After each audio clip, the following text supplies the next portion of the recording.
Hello and welcome, I am Arumba. Thank you for joining me. We're playing some Ryukyu EU4. This is session number 21. Gonna be about 2 hours or so. At minimum, I might go longer. I hope not. My wife will get upset. You get my folders ready to go. Everything going on there. Ah, yes, I have a note in my save. Remember to threaten Tlemcen. I need to remember to threaten Tlemcen. It's about that time, eh? No, not Tlemcen. It was Tunis that I need to threaten. Game Surfer 30, thank you for your subscription.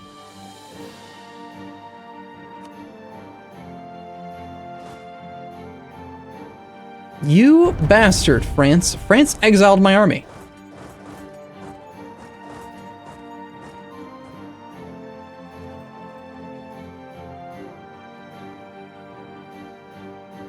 Draven84, thank you for your subscription as well.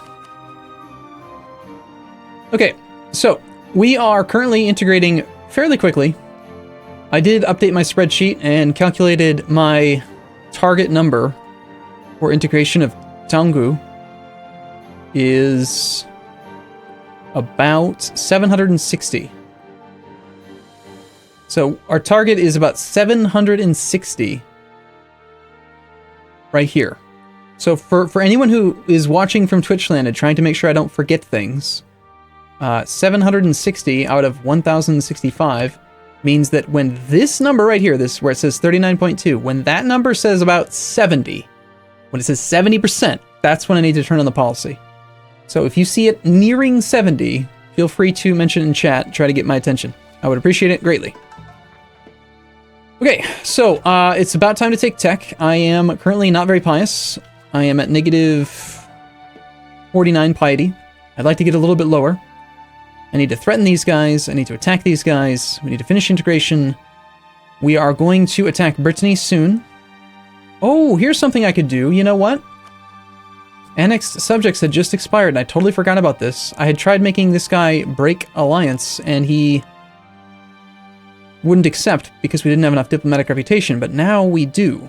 Also, I disinherited that shit heir. He's gone now. Which is why I have negative 40 prestige, unfortunately.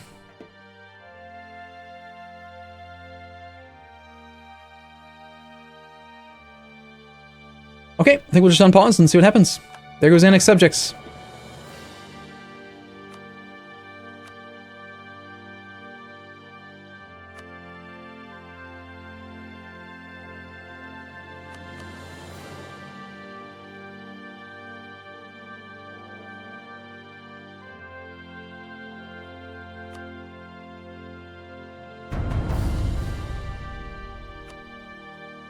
This is a really good song. This is from EU3.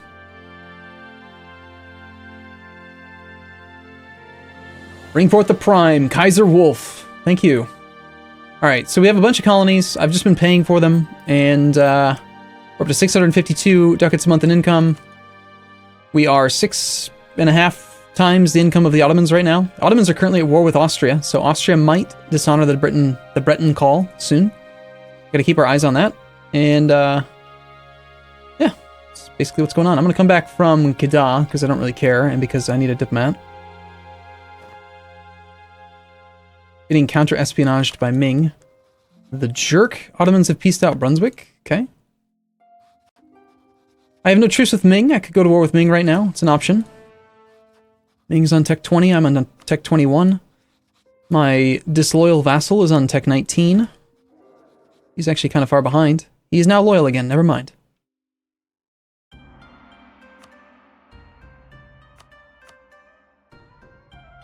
I get the impression that he just, like, demilitarized a bit or something, because he is suddenly far, far less disloyal.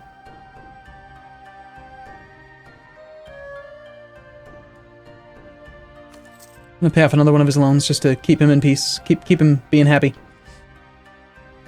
Yeah, Ming never imploded. They never had any real issue, even though they constantly they've lost the Mandate of Heaven twice, and they have never imploded.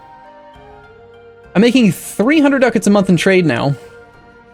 I started collecting from a bunch of different nodes. Instead of sending money to the other guys, I realized that originally I was steering towards Sevilla because I wanted it to go to my subjects rather than anyone else while I was collecting in Metalaka. But then, after I integrated this guy, and I started collecting there, I realized there's really no reason to not be collecting here too. We're already paying the penalty for collecting outside of our trade node, in losing the transfer trade power bonus in your capital node. So I might as well collect everywhere else. So we're now collecting in the Caribbean, Ivory Coast, and Goa as well.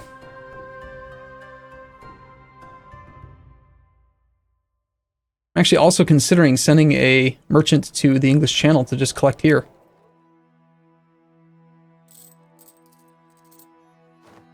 I want to take a look at that for a second. I think that's worth we're spending a tiny bit of time on. What if I did that? This is what happens when you guys make me switch games. So I gotta take the time to think about it. Do we really need a merchant here boosting the value? That's worth about 3 ducats. It's not bad.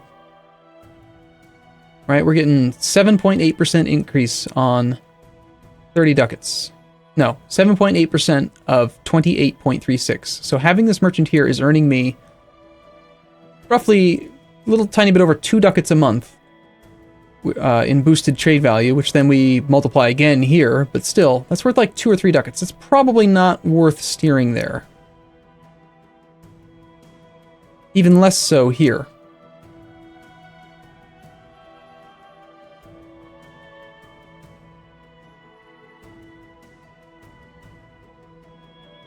So let's pull the guy from Siam.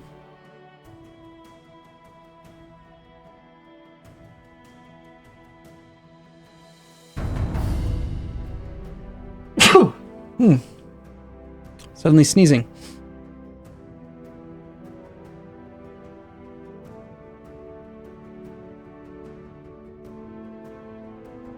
I think that this guy is actually the least useful. Let's take the guy from Chengdu.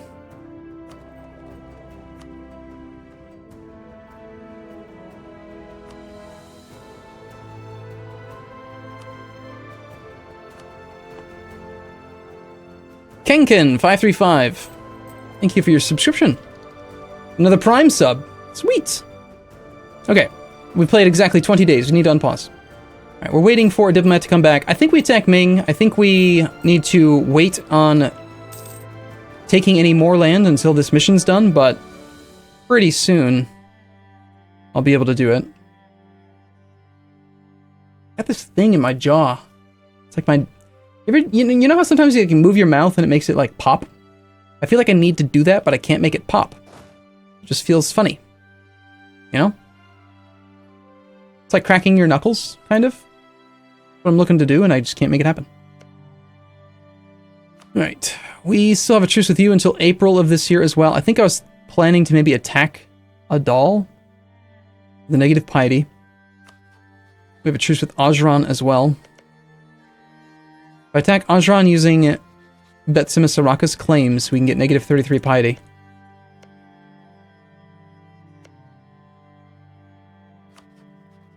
I like that idea quite a bit. Oh, especially because he's got a mothballed fort.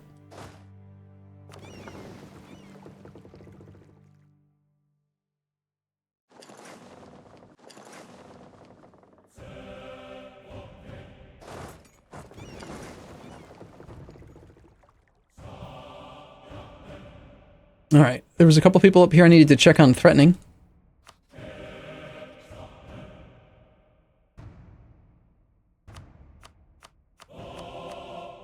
Lumsden's very close.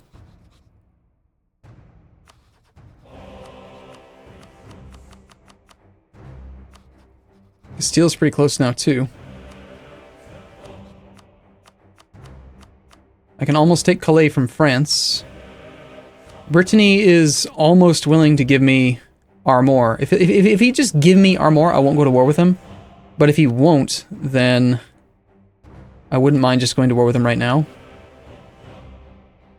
I can't break alliance because my prestige is too low right now.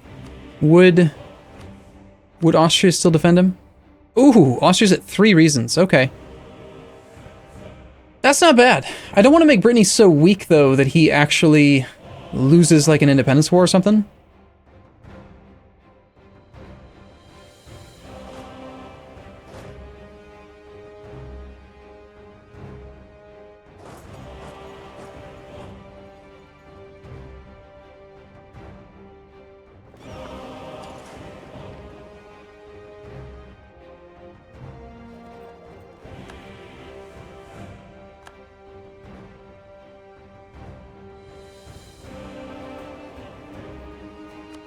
Kind of wish I had a theologian right now.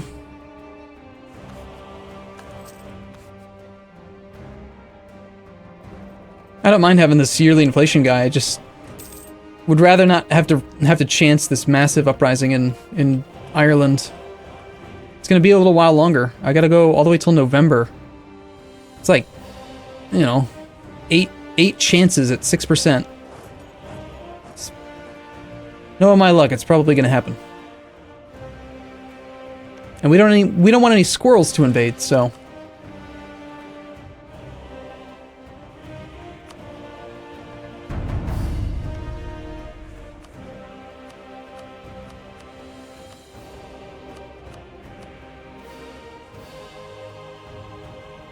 Okay, well here comes the war deck, I think, on Ajuran. Oh hey, we have an error. It's a 4-1-1. It's okay. Not that great. Corum, 6 months. Congrats, man, half a year. Thank you much. Okay, there's the truce with Aragon. Aragon, Milan, Adal, and Ajuran. So I've already kind of sized up. I'm going to declare here on Ajuran. That's going to give me the negative 33 piety. We can co-belligerent this guy and take that province off his hands.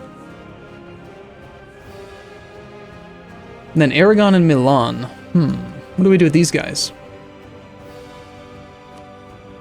That's right, that's where the truce with Milan came from. I threatened him for the province he stole from Venice. So he had just finally won his war and gotten it, and I just took it from him. It's glorious. Okay, we have no CB for attacking Milan at all, so I guess he doesn't really matter right now.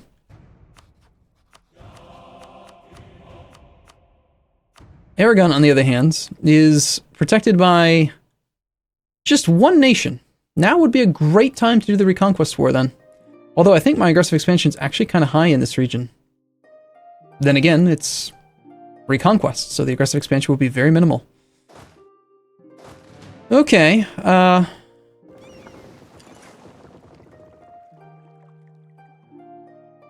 god, the forts are mothballed.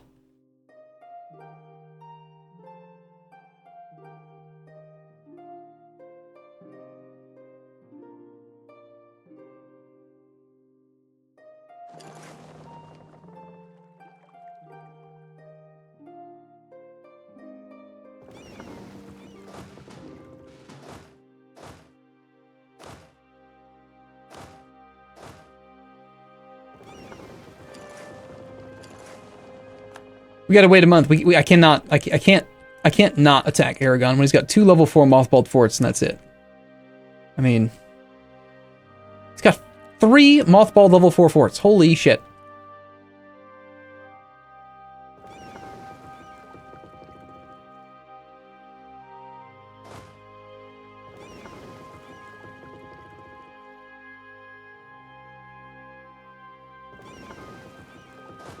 That's not what I expected to happen. Okay.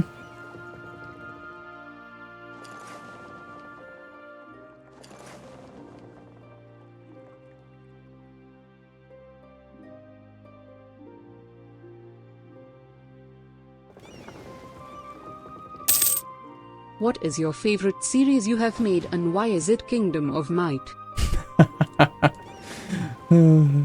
I really, really enjoy Kingdom of Might. I'm really having fun with it.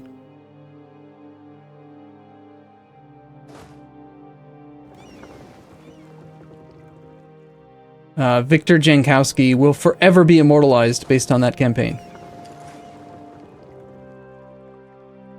Oh, look at that. He's actually got a 34 stack.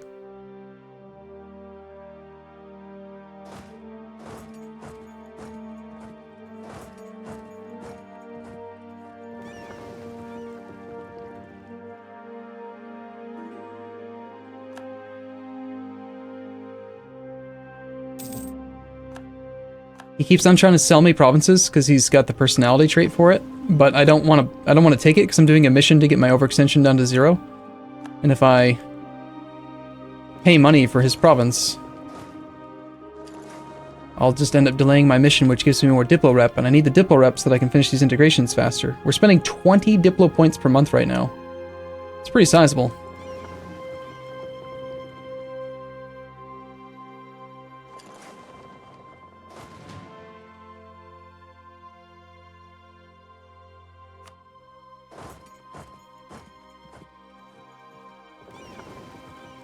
I'm willing to wait a few months. I mean, I'm hopeful that he'll keep his forts mothballed, but even if he doesn't...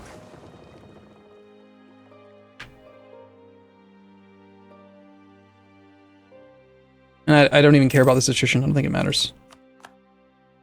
I think that I need to just stop worrying about the small stuff a little bit in this campaign. I mean, it is Ryukyu, so we gotta make sure to not completely ignore the small stuff, but at the same time...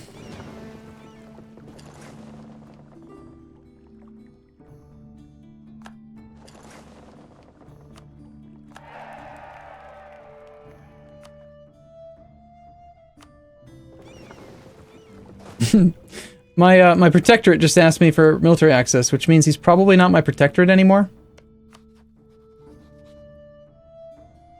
Yeah. They're considered to be too technologically advanced again, for the third time. But that just means that soon he might stop being eligible and I can do it again. Alright, when can we land here? July the 3rd, plus a few days.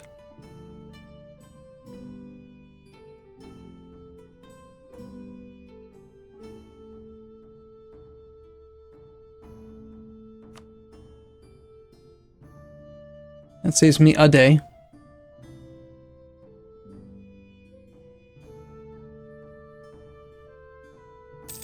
Don't want to get caught in a battle. Ah, shoot, that's right. If I declare this war, I'm going to gain piety. It's too good to pass up, though. And I can't risk the political, like, landscape changing. So let's just say we're going to declare the war now. Right? All in favor?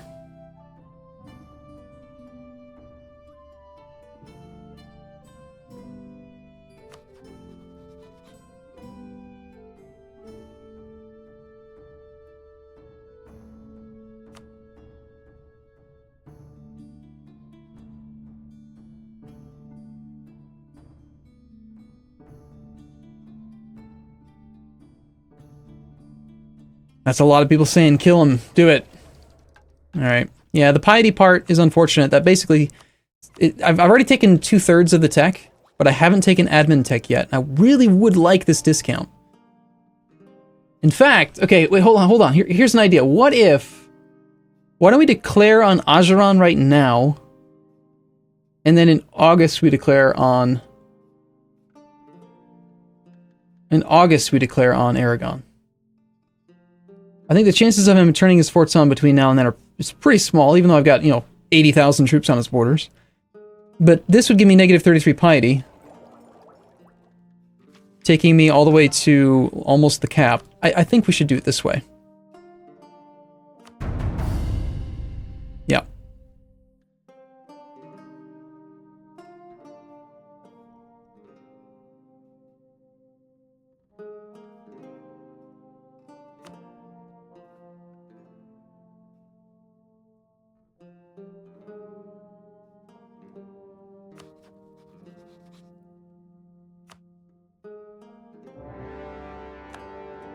Yeah, I'm gonna do it this way. That might work out absolutely perfectly. I think that it will. We lose piety. Now we gain piety next month. We'll send one guy back to get the war goal.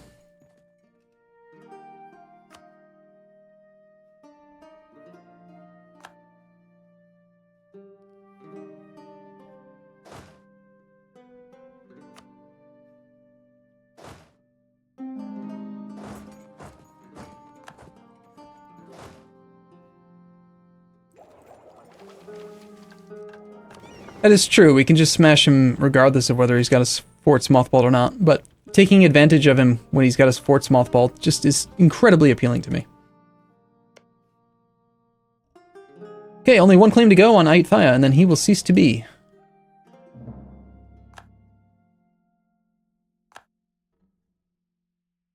Now, this war will need to persist until I can actually turn off my,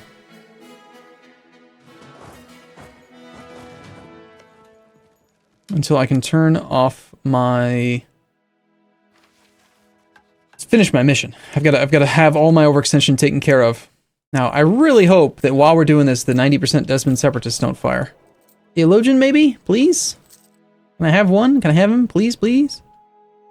Look at that 70 stack of the Ottomans up there. Just hanging out. Where are you guys going? Who are you fighting still? At war with Ottomans and Bukhara. That's hilarious. Okay, so the Ottomans declare war on Austria, and Brittany's just hanging out up here like, I sure hope the Ottomans don't do anything to me. In the middle of nowhere, just way the hell away from everything, and Ottomans send a 70 stack after him to beat the crap out of his little tiny army. That's hilarious. Hilarious. Very funny. RoboCowNet, thank you for your subscription. And try AMW, resub. I may have already mentioned your name, I'm not sure now.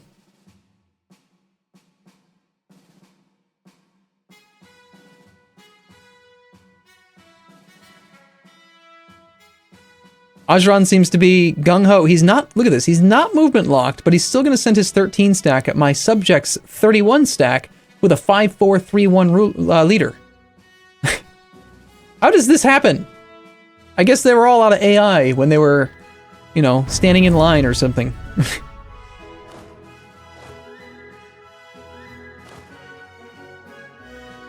All out of brain smarts. Everybody say goodbye to the Breton troops. Yep, there they go, stack wiped. Done. I bet I could attack Brittany right now without actually having and Ottomans take at their current development. Quite a bit. Granted, you got to factor in that the development efficiency, or sorry, administrative efficiency reduces war score cost of provinces. So, according to this, it's going to take 886% war score, but that's not going to be what it actually ends up costing. Also, I might do things to make the Ottomans implode. You know, like, I might be willing to declare a war where I declare one war where I take nothing just to put them at 20 war exhaustion, then white peace, let them fracture into 1,000,000 pieces, and then save time overall that way, even though the first war ends up being a wasted, like a time sink. Okay, so we're waiting until August the 1st. We're going to take tech.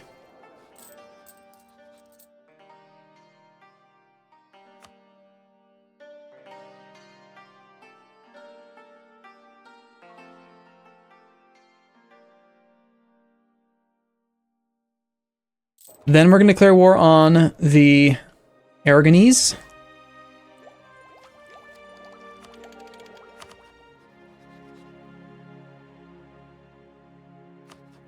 As soon as we're allowed to, which is going to be in a couple days. And they're all still mothballed because 80,000 troops on your borders against a nation who has a subject with cores on your territory and a nation who has continuously threatened war with you for the last 50 years couldn't possibly have any ill intentions when they park 80,000 troops on your borders. No, no, no. No reason to turn your forts on. There should be some sort of simple check to see, like, you know, should I be afraid? Should I be scared about these actions? Just maybe. Maybe I should do something about it.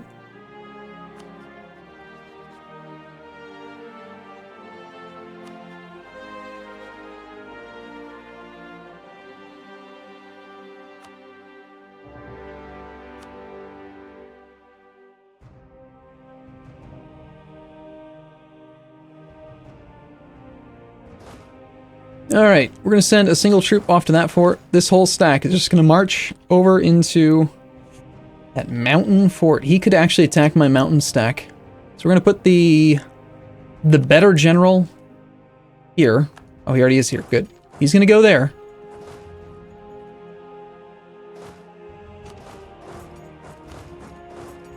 We're going to try to march this army through to engage that 343 before he can intercept my weaker siege stack in the mountains. Since I've already issued the commands before the forts have turned on, I'm pretty sure that my army will still just march right through the fort. It might get stopped.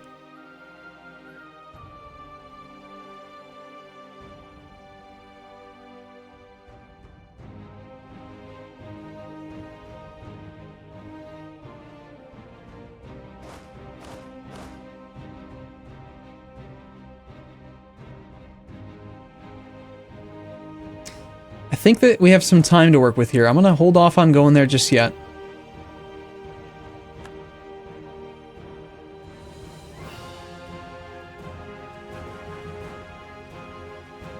Let's see what he does on the 15th. He might go to Zaragoza and allow me to come in from behind. Yeah, he is. Okay.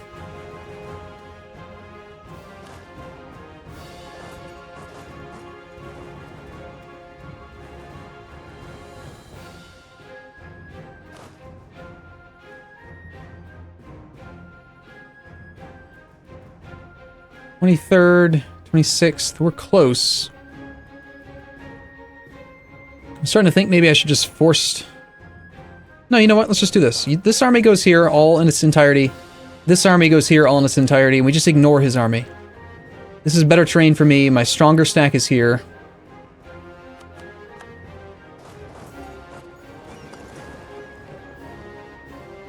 Got our sieges and blockades in place.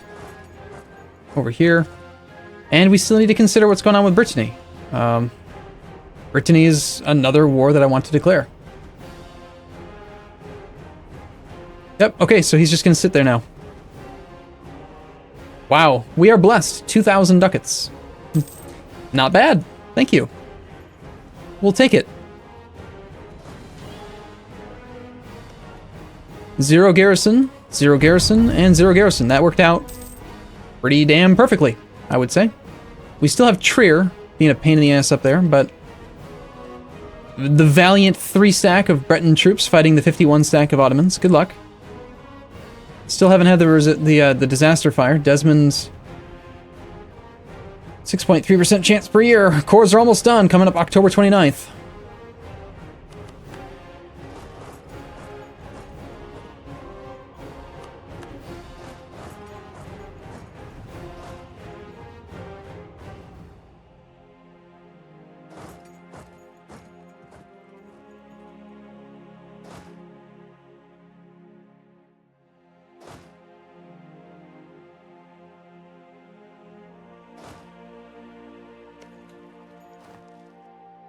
Technically, we could already be in another war.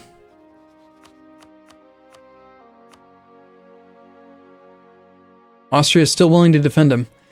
If I declare war on Brittany, I'm only going to take 2 provinces because I want him to... For 2 reasons. Number 1, I don't want him to be so weak that he doesn't maintain control of Antilles, his colonial nation. And number 2 is that if I leave him with 2 provinces, he can't move his capital. I don't want him to move his capital to a random province in the New World or some nonsense, which he's likely to do if it's his only province. So I'm kind of tempted to just threaten him for war in a few months instead of going to war with him right now. It'd be a 5-year truce, and then I can get my final claim on his capital. So either way, it's going to take... It would actually, I think, be faster for me if I threaten war, right? Because if I declare the war, take 2 provinces, that's going to be probably 30-40 war score. That's going to be a 9-year truce. And then I would full annex him in the next war. Versus a 5-year truce plus full annex him in the next war. I think it's faster to threaten. Are Brittany and the Ottomans at war? Yes, they are. Well, not directly. The Ottomans declared war on Austria, and they called in Brittany. And so, you know, like a good Otto Derp blob, he is masquerading around as a meanie and beating up on all the little guys.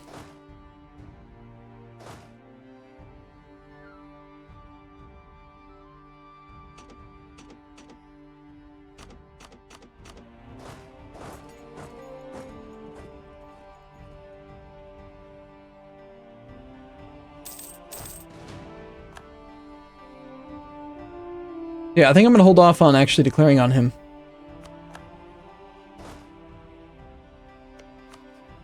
He's on Tech 21, just like me.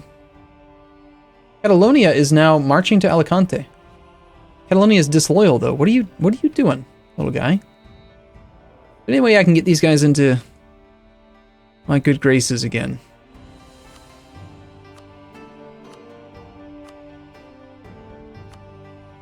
Catalonia's not making much money. I think he wants to pay for some forts. You're going to pay for these and you're going to like it.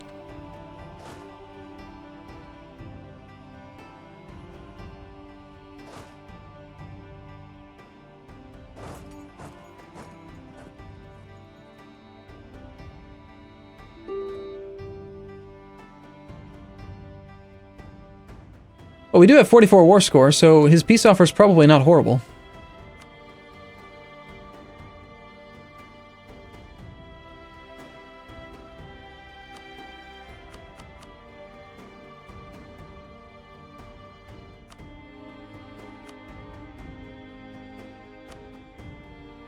I'm so glad that they updated this so that you don't have to do it this way. You can do it through here, and apparently it's the same thing. It used to be that doing return core would actually cost Diplo points, which was so dumb. If you did a Reconquest war.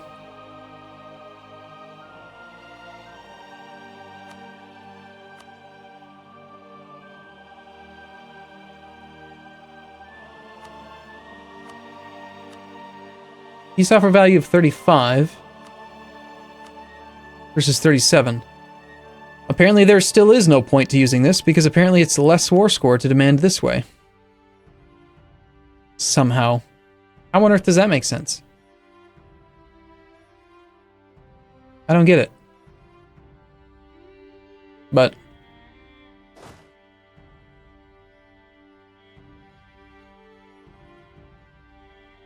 you have 230k manpower. Why are you avoiding fights? Because I don't need to take the fight, and because I don't know, the way I figure, if I leave his army alone, then he's likely to end up just disbanding it or going into debt to support it, in which case he'll just be easier to fight in the next war anyway, because he'll have debt. The AI is very, very stubborn. They will not disband their army while they're at war. They will continue to try to impress, be strong, you know, and they'll go into debt to do it, which is stupid.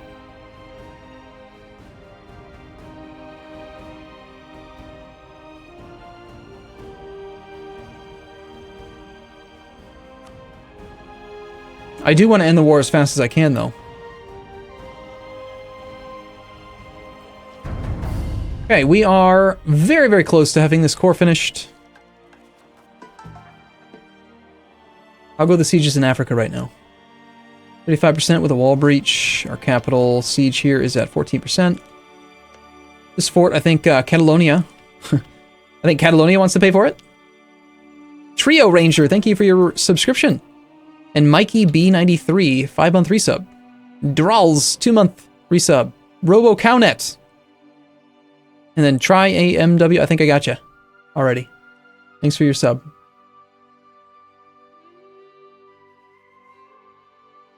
Okay. Remember that number, 70%. This is gonna go even faster in a second. It's gonna be, I think, 11 points per month soon, because I'm about to get even more Diplo rep from this mission. It's gonna go quick. Prefix 13, thank you for your sub.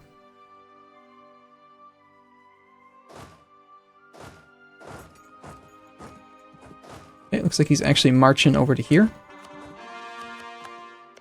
That was a very quick siege, wow.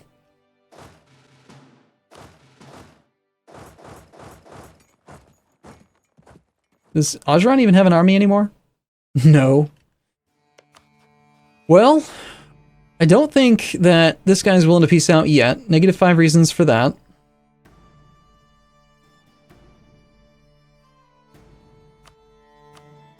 Also, we're not demanding enough land yet. I think we can take this peace deal, though. That Simisaraka is not currently loyal.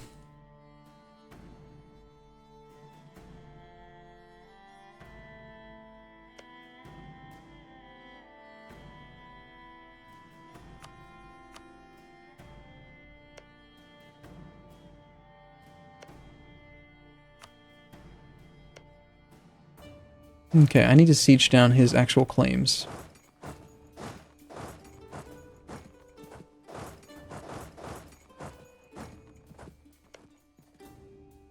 So silly that I've got to siege down his claims before they count for no Diplo points.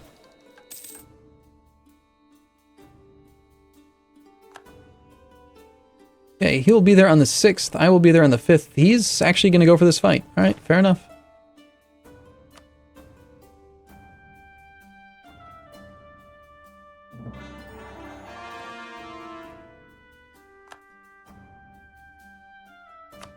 It's like France has created a... No, not France. This is Brittany. Nice. Brittany has 2 colonial subjects for me now. Sweet! Brittany's got an 11 stack over here.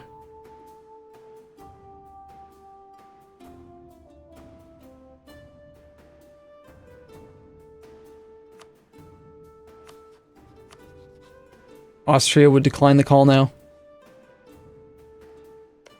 I can't get a claim on Nantes, and I'd have to pay so much. I would have to pay 44 times 3 times 0.5 from full influence. I'd have to pay 66 Diplo points to take his capital without a claim. And I need those Diplo points. So that's the only reason I'm not just declaring a war to full annex him right this second. I think he decided to back off that fight.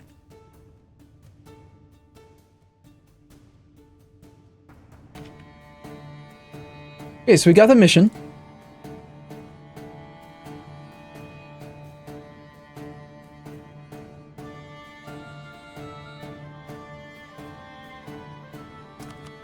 "33% siege." Sweet. Okay, now that we're done with the mission then, I can easily take this land for myself. Costs 0 dip. Just waiting for the sieges of these guys. If I tried to separate piece, it would cost me dip, so let's not do that. I don't think he has any money anyway. Can't think of a good reason to do a separate piece, unless I could maybe get a bunch of end rivalry prestige.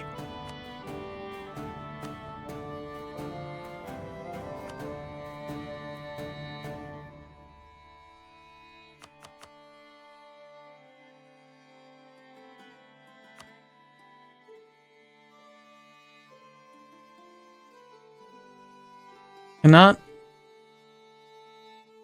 What? Cannot combine this option with enforced military access. I'm not asking for military access. What are you talking about? Oh, okay. So... End rivalries ends up counting as enforced military access somehow. No, there's no reason to do it. I can't get the prestige from that.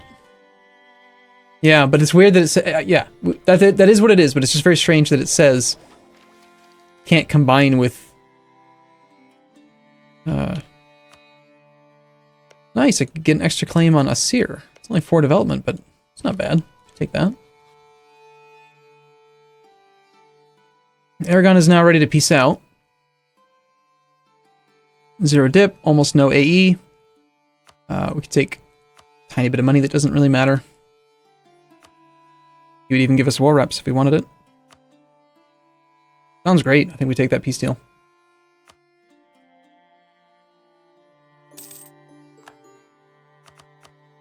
Gained 13 prestige. We got all the Catalonian cores back. And of course, Catalonia is going to hate my guts because I'm such a benevolent overlord and I brought him into this world and I give him all of this land and make him strong and give him his cores back like a good overlord. And he's all, I don't want you. I don't like you. I want to live in my own house. My own rules, damn it. You little dirty bastard is what you are. Don't appreciate your lack of respect, Catalonia. Whatever. We still have no truce with Castile. Castile's total war score cost right now is over 100%. Catalonia has a lot of claims on him. 1, 2, 3, 4, 5, 6 claims on Castile. My aggressive expansion over here, though, is high enough that if I keep on bullying Europe like that, a huge war with Castile like that would probably end up being too much. On the other hand, I can just keep on stealing provinces from him.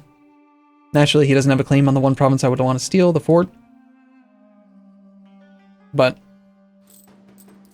oh well. Let's come back from here then.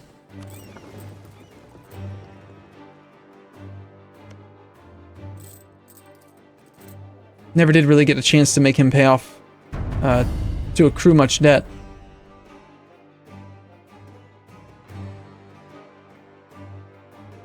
Brad007, thank you for your subscription. So really, we're just waiting for these sieges of his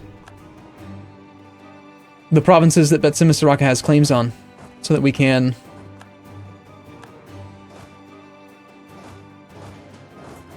demand them for 0 dip.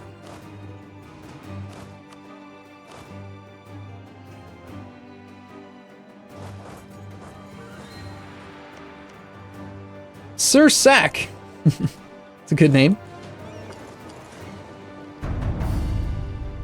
Yeah, I'm thinking I'm going to threaten Brittany. Means that I need to build up a spy network so that I can get another claim on him. I already have 3 claims. I'll go down to 2 claims, which means that I'm going to need 20, 25, 30. I'll need 30 spy network strength against Brittany. I'm going to go ahead and get started spying on him now. I've got 5 years to get the final claim, but I could get caught, theoretically, above 25, so might as well just get it started now, get it out of the way. Keep in mind, they're going at 11 per month each, so this guy, we're waiting for it to be at 70%. Here, I'm going to calculate the date that would be. 760 was the number. Divided by 1065 is 70, about 70%.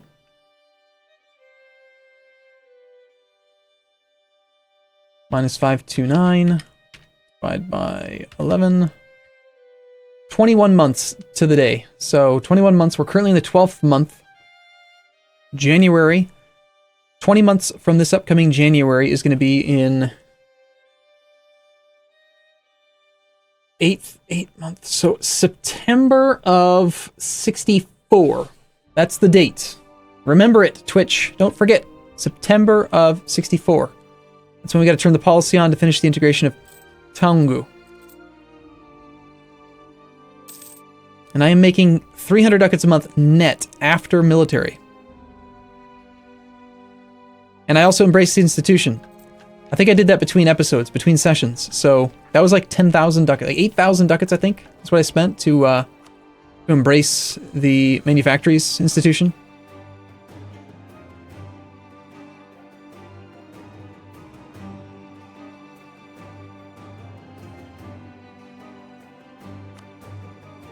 And we're already back up to 5,000 ducats net.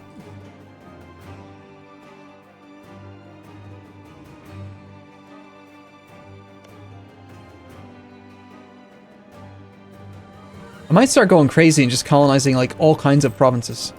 Just spend the money, right? Then again, I'd also like to have some more... the Ottomans come up there, ravage their lands, destroy their entire country, kill every child over the age of 12. All the boys are dead. All for war reps and 94 ducats. Wow. Oh, jeez.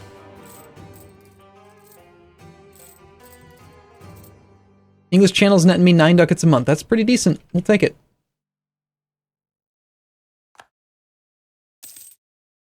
We have 99 war score with Ajuran.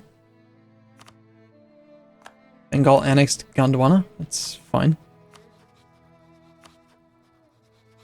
I have no truce with Gujarat, and I do have a claim on him, but he is Shia, I think, so...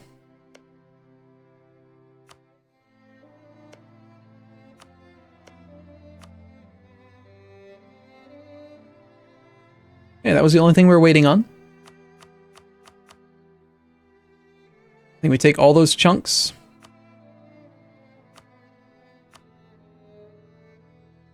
Would we like to take a couple of the 4 development provinces just to... Sorry, the 3 development provinces cost 4. If I took just a couple of these, then I could force Betsimisaraka to hopefully fabricate on provinces that are of higher value, you know? It's not a big difference, really. We're talking about 12 Diplo points. But it's going to be one more war anyway, so I kind of feel like it's not worth it.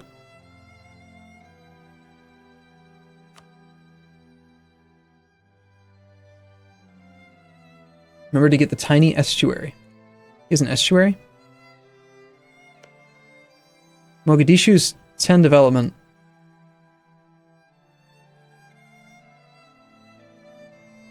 That's 15 dip.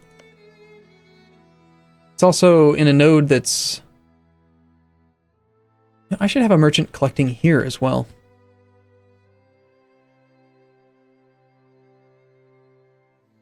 The second merchant that I was considering moving was the one in Siam. So let's send the one in Siam over to here.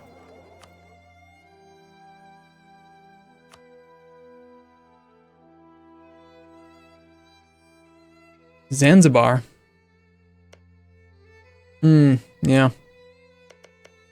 Oh, he does have a claim on Zanzibar. Damn it. Thank you for pointing that out. I totally forgot about this province. But we gotta go occupy it. My subject, despite the fact that this is a war for his claims, he's disloyal, so he's not helping me siege anything. No, no. Even though I'm gonna give him all this land. What a little bastard. But yes, we should definitely get Zanzibar in this war. Alright, looks like we're not gonna be piecing out just yet then.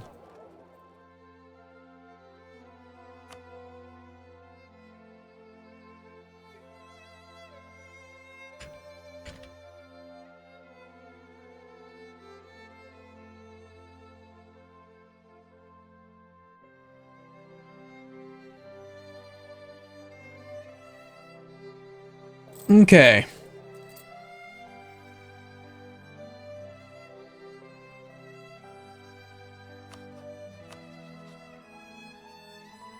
Kind of tempting to declare this war, just so that Austria loses some prestige, but the piety. I do like staying on negative piety. We don't need it for the tech value anymore, but the national tax modifier is nice. More money, it's good. And Hijaz is Sunni, so taking that extra claim and then attacking Hijaz, kind of tempting. Ottomans are beating the snot out of everybody over here, and yet they are taking out loans to do so.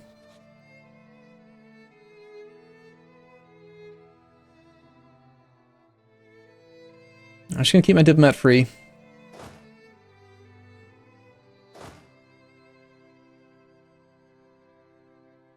Now I'm going to spy on Aithaya, I think.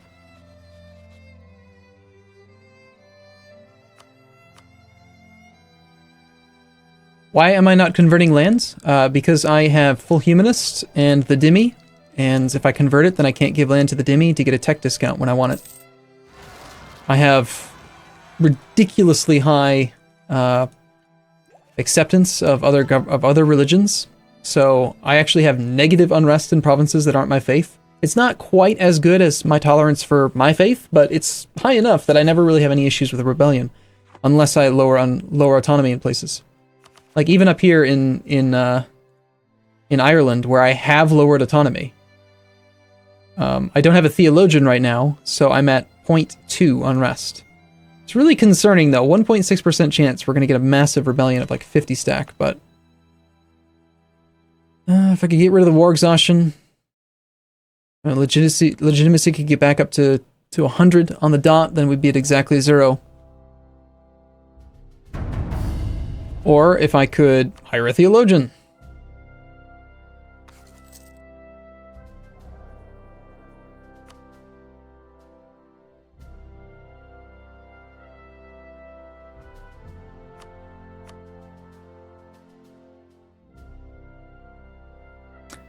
Antius 6, 16 months.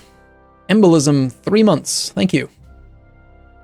Take 4,000 ducats from the dhimmi. I don't really need them to be loyal anymore. What does Twitch think? Do you guys think we,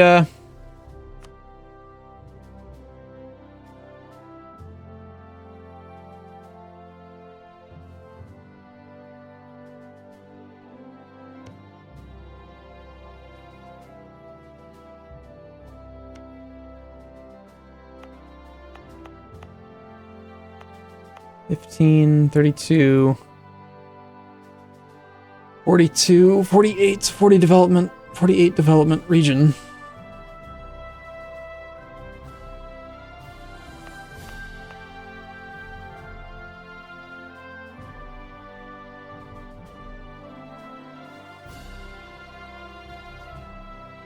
What would you even do with that money? I would do 2 things with that money right now. Number 1 is I would build up to my naval force limit, which I'm about 50 or so ships roughly away from. And then I would build regimental camps in provinces that don't have them. Pretty much everywhere. any extra money that I have right now goes towards either colonization, bribes, or regimental camps. Why do I need a bigger army? I don't really. Not really. Not for combat, not for anything like that. Not even for like rebel suppression or anything. It's strictly for relative strength of the alliance. I want to intimidate the shit out of everyone else on the planet. I want to get so much force limit that I can threaten war against the Ottomans and they'll just say, okay, please don't hurt me. That'd be the only real reason. So,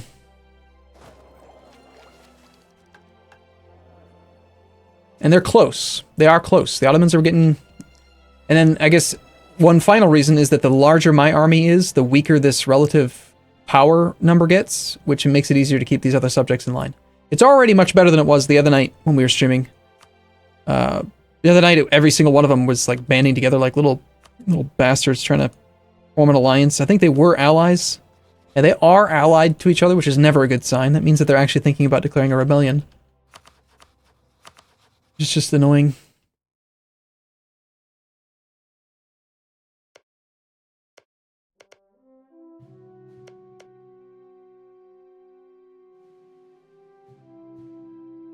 Why have I not pieced him out yet? Right, I need to get this siege. It's going to be at least a couple more months. Unfortunately, we're pretty quickly, in about 3 years, we're going to run out of power projection. I have never been offered a new rival. Never since the last major Great Wars with Ming.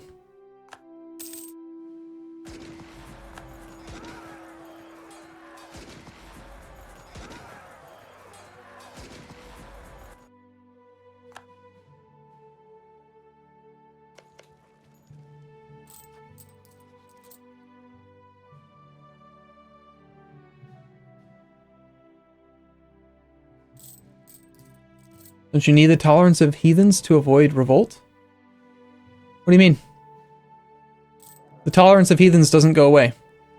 If you're above 60% loyalty, then you get the tech cost reduction. If you are below 40% loyalty, then you get a tolerance of heathens penalty. But if you're above 40 loyalty, then you get the tolerance of heathens bonus. So that doesn't go away. All I'd be giving up is the tech cost reduction, which I can always get back again in 11 years when we're going to take tech again. I'm not going to take tech. So who cares about tech cost reduction if you're not going to take tech?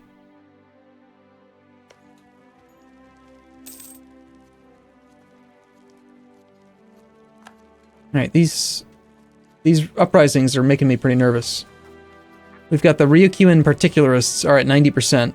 They're threatening to revolt with 92,000 troops.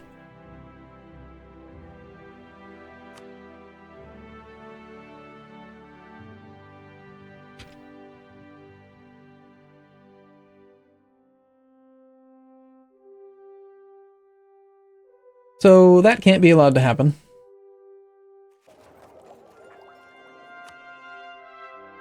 You guys have been seeing, I've been cycling the level 1 advisor trying to fish for a theologian. I mean, it's nice of them. Thanks, Paradox, by the way. Thank you for giving us the option to waste money to cycle diplomats and cycle advisors. It still doesn't guarantee shit. I mean, how many months is it going to be until I actually see a freaking theologian? I don't know. How many thousands of ducats will it cost me? How about you just let me hire a theologian if that's what I want, you know? I would prefer to just hire a theologian right now and just be done with the problem. But we have a lot of provinces at 0.2. It's only 6.2% chance, but I'm actually even considering either not taking this province or giving it to Bet-Semisaraka instead so that I don't have to have the unrest from overextension.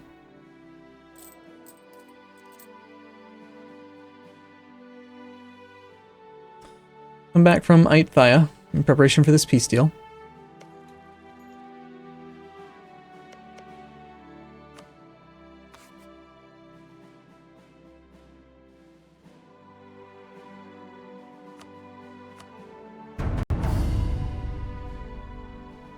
Grega126. Thank you for your sub. That would be 100% peace deal right there.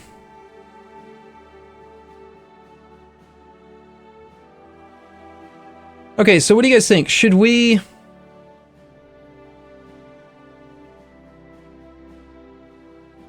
we probably should just peace out and give it to Betsimisaraka.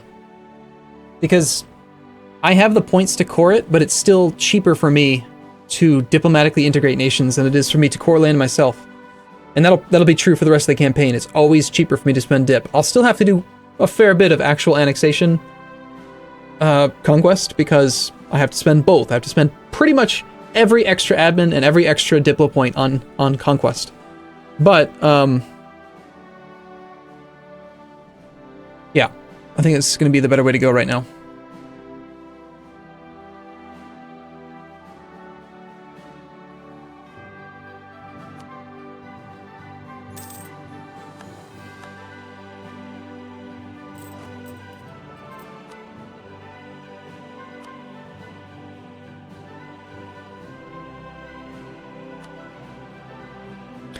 Hey, congratulations, Betsimisaraka. Enjoy your 87% overextension.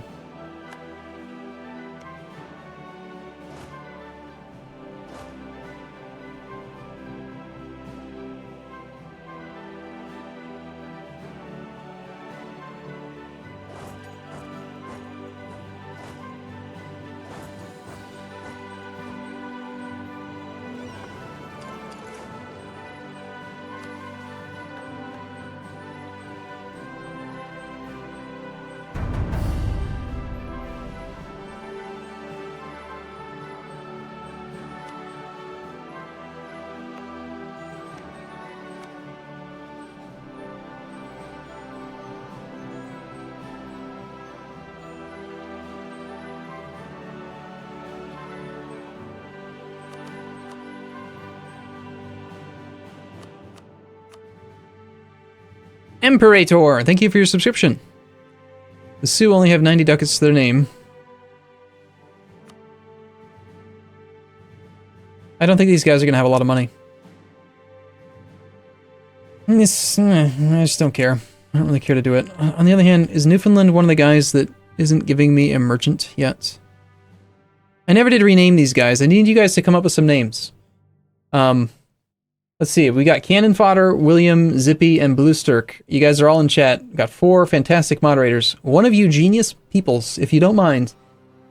I don't know how you could really engineer it, but find a way to poll Twitch, and let's get Twitch's feedback on the names we should use. So what I'm looking for is like let's get like 3 or 4 good ideas for Newfoundland, 3 or 4 good ideas for the 13 colonies, and then let's do a straw poll. And we'll take the winner for each for a Bob-ish themed name for these guys. So, and then soon we're going to have to rename Floride, and we're going to have to rename Vinland, and we're going to have to rename Antilles. So,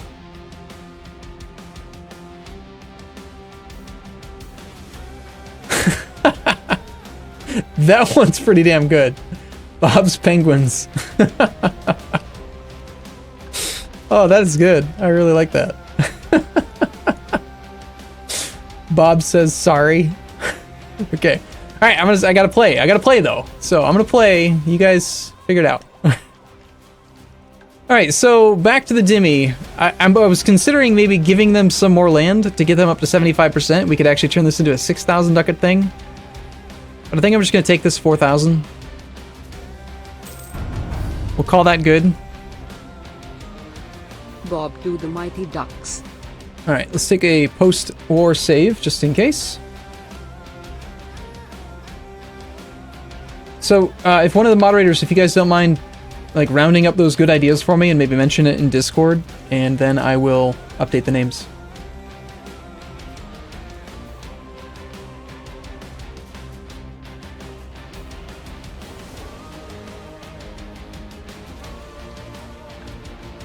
Okay, so we need a diplomat.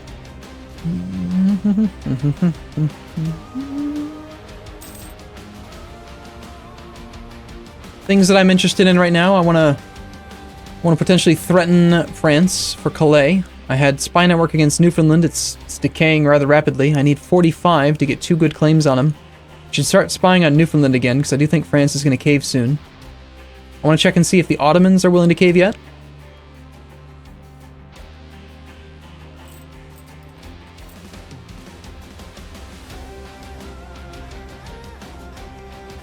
Okay, so we got a diplomat. France. France is 3 reasons away from giving me Calais. Excellent. So that means that in 3 months, 3 or 4, I'm not sure if it has to be at 0 or at 1, probably at 1. So in 4 months, we can take Calais off France's hands, which means that in 4 months, I can fabricate a claim on the Netherlands via the sea tile adjacency. Castile,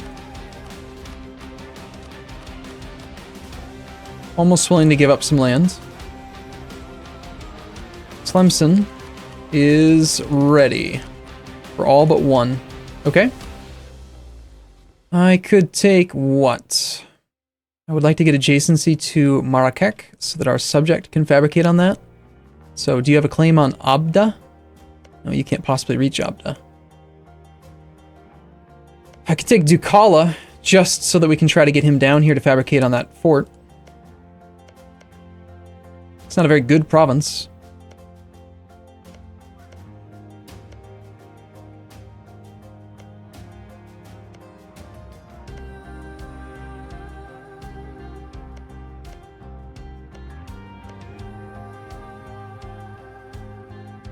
Then again, he is a subject, so he might be horrible at defending the land if I just give him Ducala.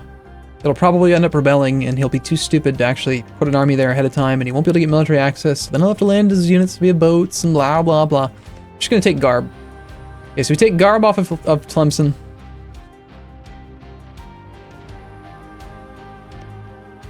Savoy seems utterly content. He must have a bad ruler. Yeah, stupid. Stupid diplomat.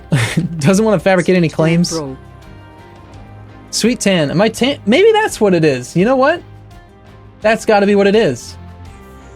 People kept saying, like, at the beginning of the stream, people were saying, like, is your colors all washed out? Like, something seems different with the mic, with the webcam.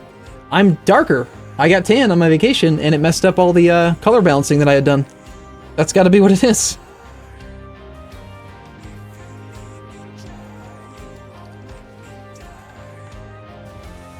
Alright, I also wanted to check to see how the Ottomans are feeling these days. Negative 23 reasons.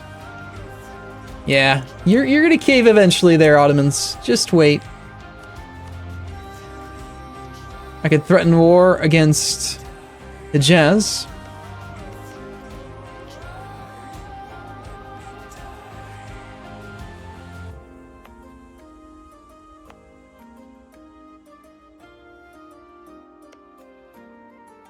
I kind of want these rebellions to go away though first.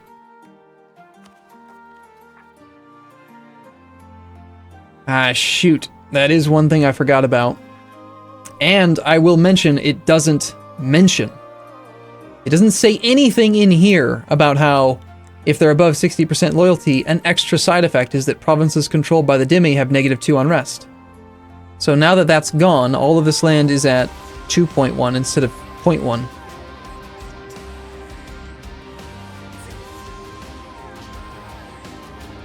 Rats.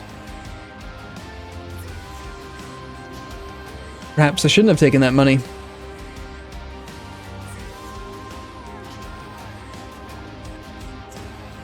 It's very difficult to gain Dhimmi loyalty.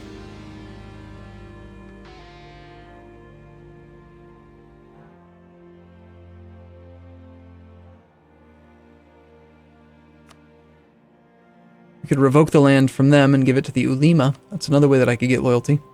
Or unrest reduction. Let's check for a theologian. Of course not. Wait, what? No, there is. Holy crap. I mean, I need the admin points. I really don't like the idea of having a level 1 advisor.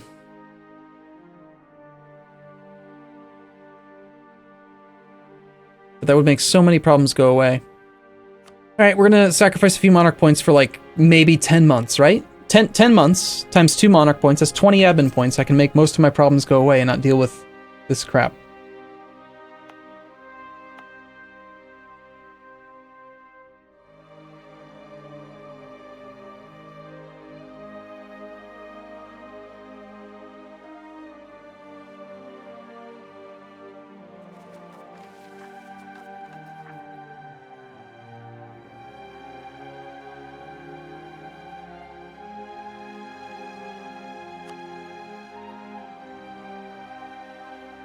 That takes care of the particularists. The Desmond ones. The Desmond ones I just don't want to deal with anymore, so I'm just gonna do this. Just stop complaining, you little bastards.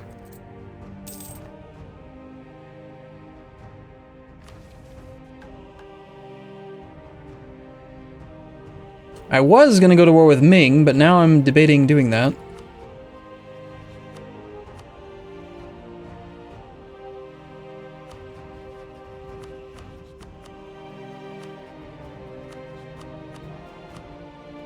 You can threaten Nepal.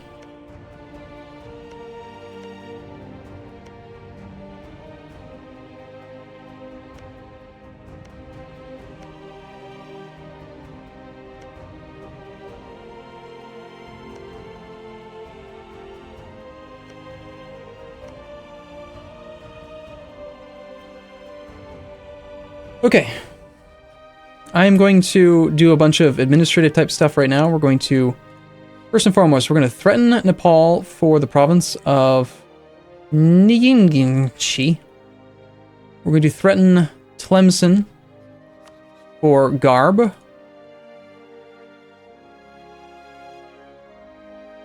And now I've forgotten. What else was there? I know Hijaz would say yes, but I don't want that land yet because of my Desmond separatists.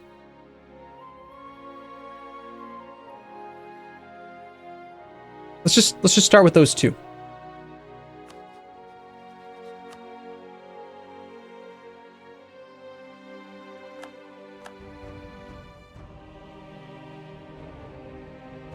Yes, Brittany.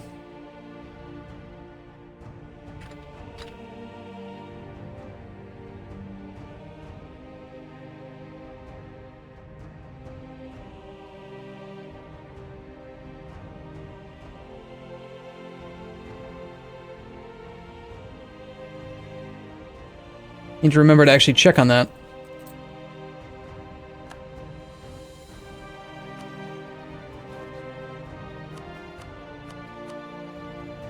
The only one that he won't give me is, well, actually, I don't really care which one he gives me, so long as I can get a claim on it. The total war score cost of his provinces is very, very small. I don't even technically need the land, really. Like, not right now. I could do... Okay. By show of hands, or by show of Twitch vote, or something, somehow, how crazy would it be to threaten him for Morbihan, fabricate a claim on Nantes, and then sell Morbihan back to him? Why would I do that? Because I don't want the overextension right now. It's not an accepted culture. It'd take me 24 months to core. I don't need the land yet, and it doesn't put him below 100% war score. So I'm not ready to full annex him right now anyway, and I won't be until I can get a claim on Nantes. I can't get a claim on Nantes unless I border some province or sea tile to it, which is Morbihan. So I could threaten for one of these things, take it, sell it back, and then the claim in Nantes would still be there, and then I just, you know, in 5 years we attack him and take all of it again. That would keep me away from having this issue with the Desmond separatists, prevent me from spending any admin points on it. I could spend the admin points instead on something like Ming. Link to responses in a Discord. Okay. The Ryukyu colonies.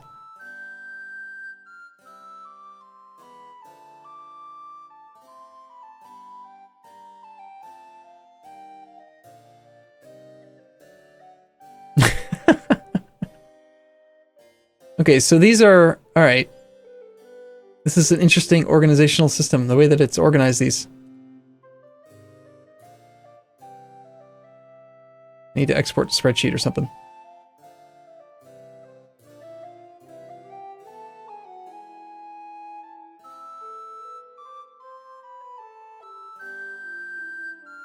Oh, I see. Okay, so you did like create a poll and you had people. No, that's not true. You've done just multiple choice. Okay.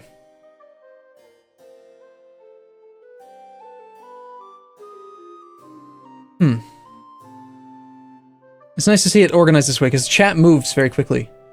But I'm really happy with the one suggestion that I did see in chat, which was the for Newfoundland. It was Oh crap, now I've forgotten exactly how it was phrased, but it made me laugh. It was like Bob's Penguins or something? Bob's what?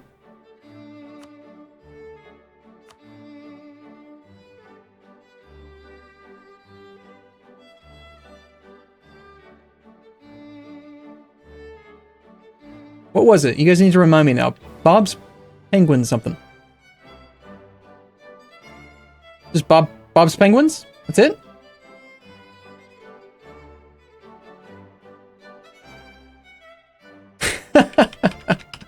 No. Okay, I'm gonna do this, and I'm doing this on purpose, okay? And I want to see how many of you get this reference.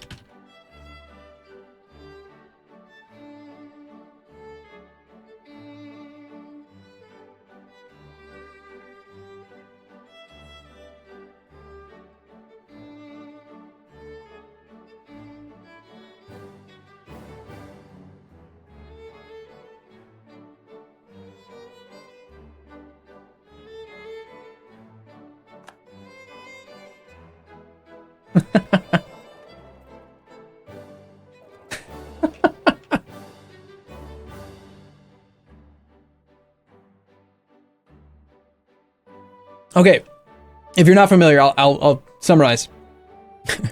There is a video on YouTube. You can go watch it right now if you want to see what I'm talking about. The guy who plays Sherlock in the TV show Sherlock, made by the BBC, and also played like the bad guy in Star Trek, Nero or whatever the hell his name was, the big, the bad guy with the super DNA and stuff, who was frozen in time and all that stuff, right? Benedict Cumberbatch is his name, and there is this thing where he narrated a documentary, and for crying out loud, let's just find it and we'll watch it real quick.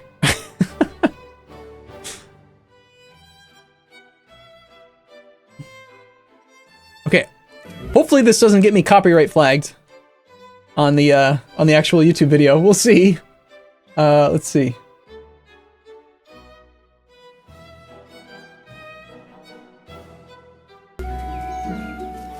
Is penguins. Crested penguins. Parent penguin heading home. So why are these woodlands so attractive to penguins?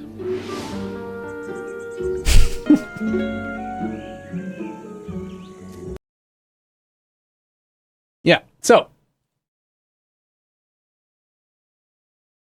I don't know why he did that, and he actually, there's an interview with him where he answered, like they brought it up. No one corrected him.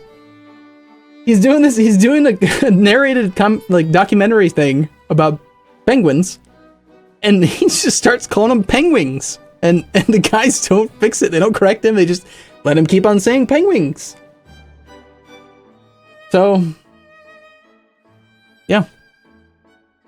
Bob's I can't say it wrong on purpose now. Bob's Penguins it is. Alright, we still need a name for the 13 colonies.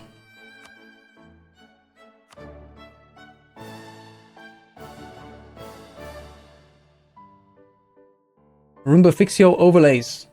Talking about overlays. Are they in bad spots? What you talking about, Willis? Baba Yetu? Alright, since there's only one more, let's just go the old-fashioned route. Twitch, just go nuts. I'll read. I'm going. Bob's Tea Party. Hey, Tea Party. That makes sense with the 13 colonies. Bob's Tea. Well, we already have Bob's Coffee down here near Columbia. But Bob's Tea.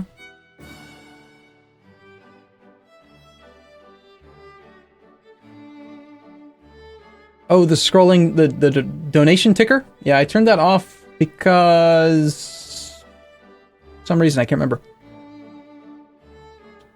Bob's Rebellion. Bob's Healthcare. For the adjective for Bob's Penguins, I put Cumberbatchian.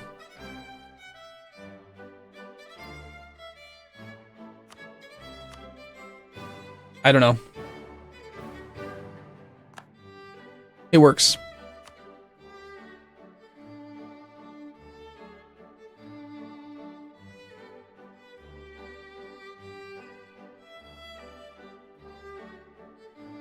Bob's India.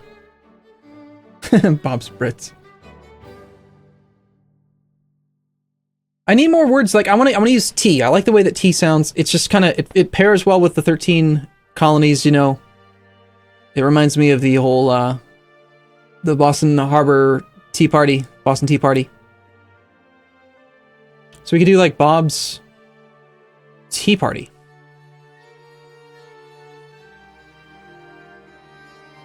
Why not? Sure. We need an adjective for Bob's Tea Party. Dumping. Perfect. That's perfect. Wait, is dumping an adjective? Dumping.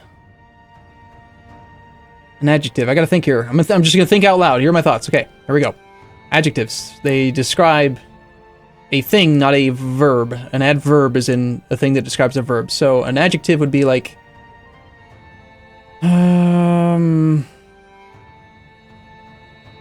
dumping, I don't think, is an adjective. Something similar to an adjective that's similar to dump. What would it be? Dumping is a verb, isn't it? I'm dumping something. Yeah. Is there an adjective for dump? There should be it should be an adjective. Dumpy.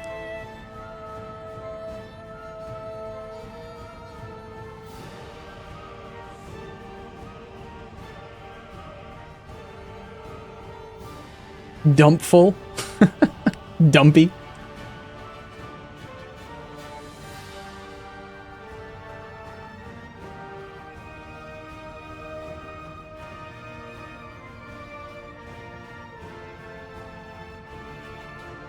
I think we go with dumpy. Sure, it works. Okay, done. Crisis averted. We can move on now.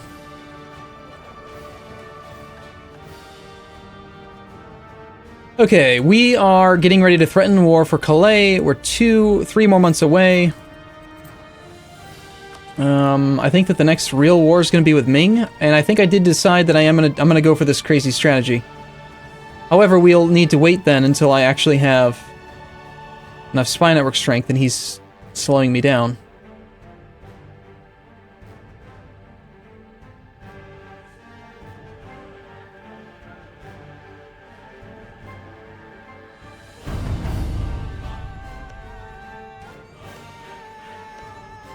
It'll take me a long time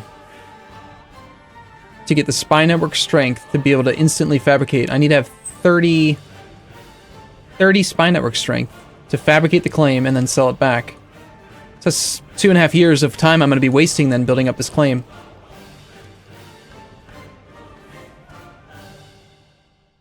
So based on that, I think I'm going to just wait for my rebellions to go away, and then I'm just going to take it and core it. Alright, Super Sheepish Sheep. Who be doing that? 4 months, Bacon Cheeseburger 7 months, The Mighty Ducks, Imperator, Greg126, Antius 6, 16 months for Antius 6. Nice! Discipline plus 10% until 69. That's not bad at all.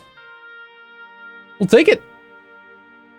That will also help with the unrest. In fact, it turns out I don't need to train these troops.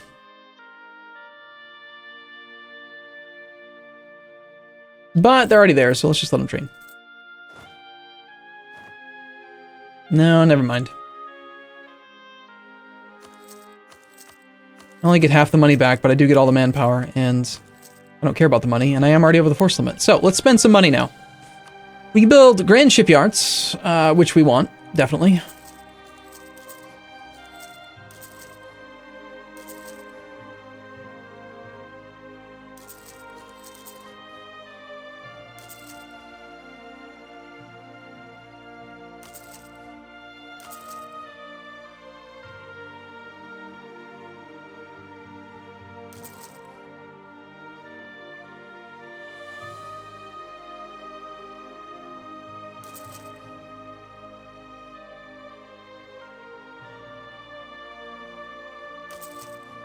I think I care more about the shipyards right now than I do about the land force limit.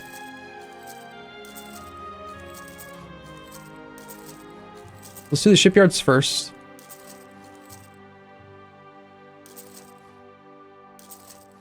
And the next huge influx of cash will go towards land units.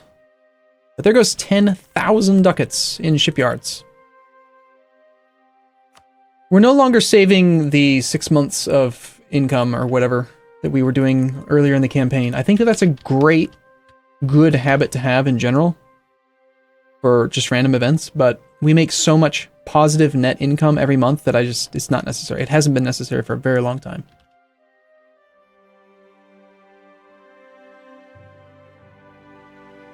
I mean, if we were like only making 2 ducats a month in income or something, but we're netting like 42% of our income, roughly.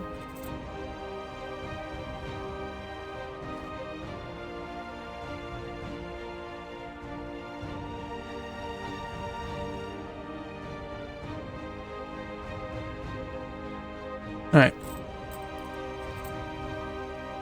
So, knowing that we're going to declare war on Brittany soon.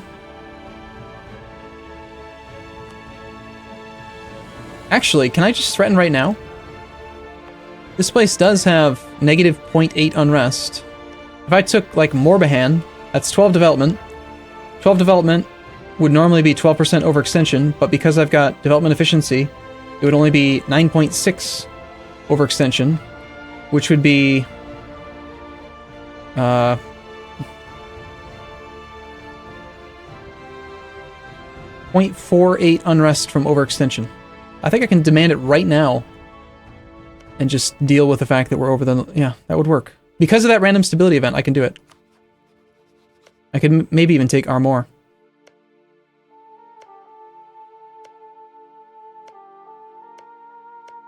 Armor is better. Gives me adjacencies to France that I can maybe work with as well. However,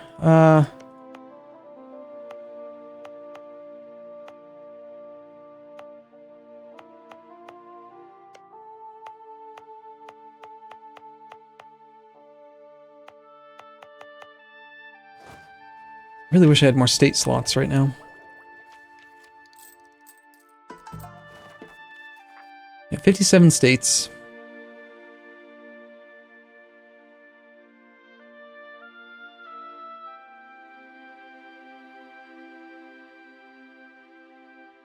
I have a state in there that is 26 development. The state of Batak. Anyone know where the hell Batak is? I'm not going to sell it back. That was a thought that I had, but then I realized in order to be able to do that, the buy-sell back, I would need to be able to fabricate the claim on Nantes right away, and I only have 9.6 spy network strength, and he's counter-espionaging me, so it's going to take me at least, like, 25 months or so, 2 years to get it. So at that rate, it's going to end up taking me even longer. I might as well just take the land and core it.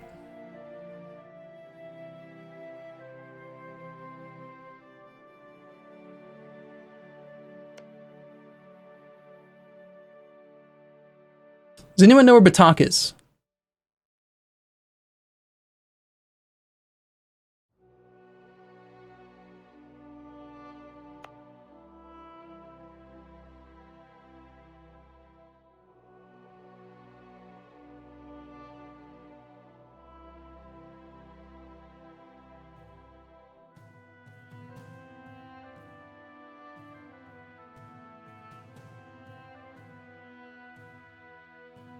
I could try searching for it, but I don't think that it's going to show up. Never mind, it actually did. That's rare. They don't always do that. The states, unless you, I mean, it was like a 1 in 4 chance, right? So this state, it's only 3 provinces.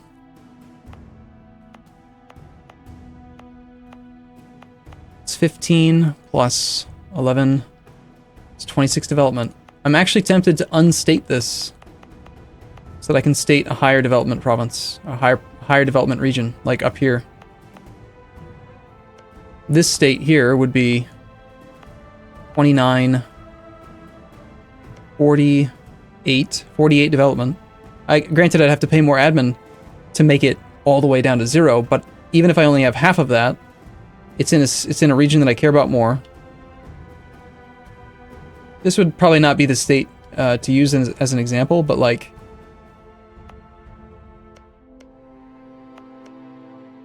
But like having a state up here in, say, Holland. Oh god, look at all that development. It's just so juicy. God. Oh my god. It's 60... 88 development. Yeah, I'd like that one, please. Can I have that one, please? There was another one with 24. Which one was it? I wish that this interface was easier to work with. Tohoku.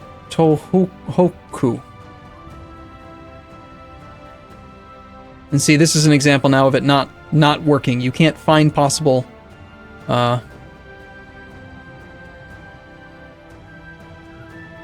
there's no like filter to search by areas. It doesn't even try to parse area names. They had this huge feature to the game and they call it areas and they're all excited about it, but then you can't actually even find the damn things. Like, where the hell is it? I have no freaking clue. I have to look through the entire freaking map to find it. And I just don't want to. I don't care. That... Alright, there it is.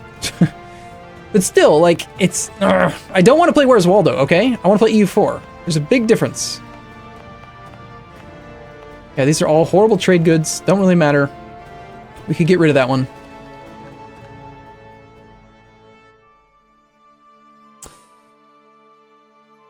When did this guy show up? How long have you been around? Got a 30 development core on Siena. Wouldn't mind vassalizing you. It's only one province, but hey, it's 30 development. The free core, basically.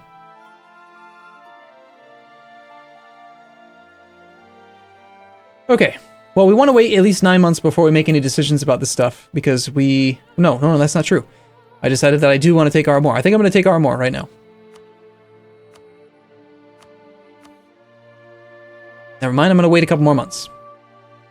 He doesn't want to give it to me yet. He wants me to wait 2 more months.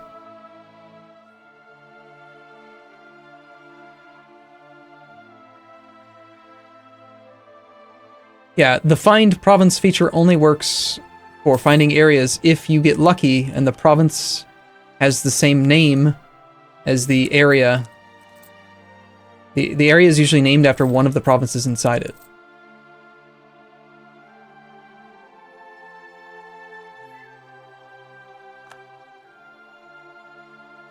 Ottomans have knocked out yet another nation. Only got 48 war score. He's still fighting Cologne, Baden, and the Great Horde. Not so great, actually.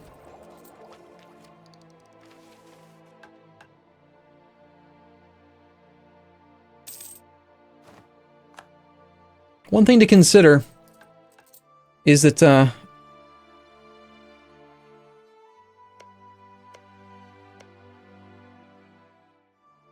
maybe I should actually take Morbihan.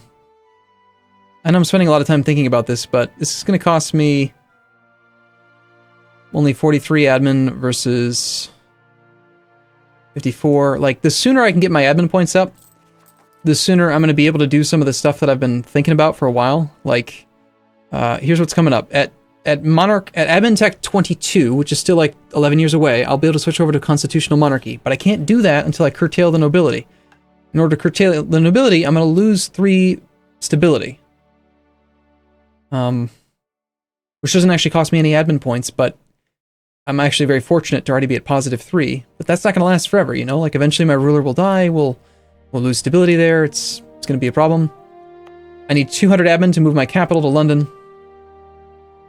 Now, before you say, oh, well, you move your trade capital, I don't want to move my trade capital. I want to move my actual capital for 2 reasons. Number 1, I want to lower the autonomy in London. Number 2, I want to have shorter diplomatic travel time between here and Europe. I've already conquered most of Asia. well, not all of it, but there's far more nations in this region than there are over here. So it's problematic to send my diplomats around. They take a long time to get anywhere these days. That's why I keep on abusing shadow diplomats as heavily as I've been doing it. Alright, so let's just do nothing for 7 months. That's the game plan. Do nothing for 7 months.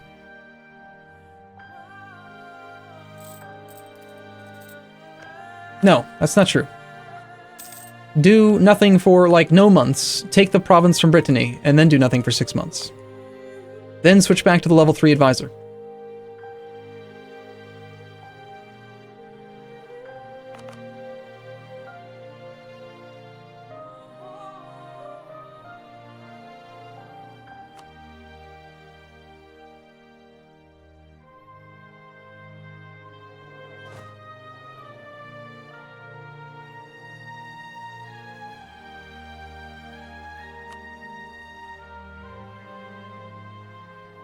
Okay, Bob's Penguins has 8 cities.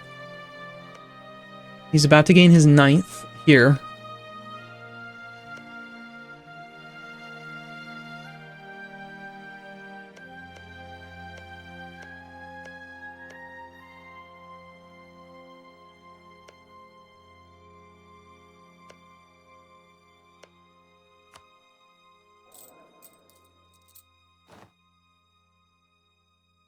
Yeah, humanist ideas is really important if you're going to go for world conquest. It's one of the reasons why it was one of the first ideas that I took.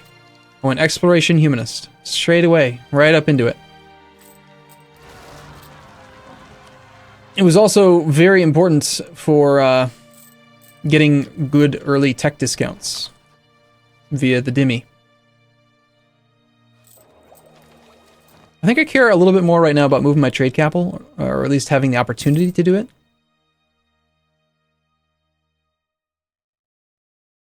What do you guys think? Do you think we can make a lot more money? I think we can make a ton more money off of being in the English Channel. But I also think that I don't really have that much trade power here yet. The Netherlands still has way more provincial trade power than I do. Just start building some boats over here.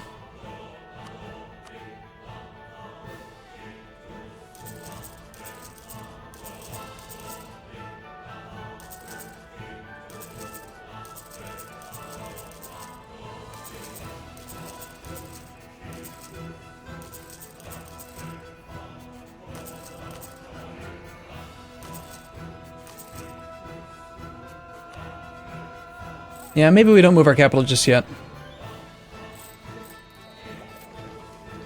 I would like to wait for the war with Holland, but we can basically do that as soon as France is willing to accept a threatened war, which is like right now as well. Crap.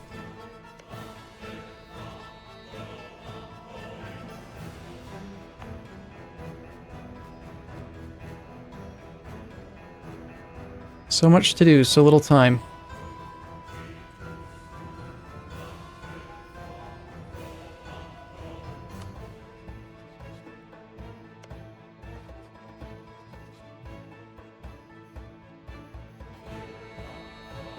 Netherlands also puts me to war with Sweden. We could take a non-claimed low development province up here.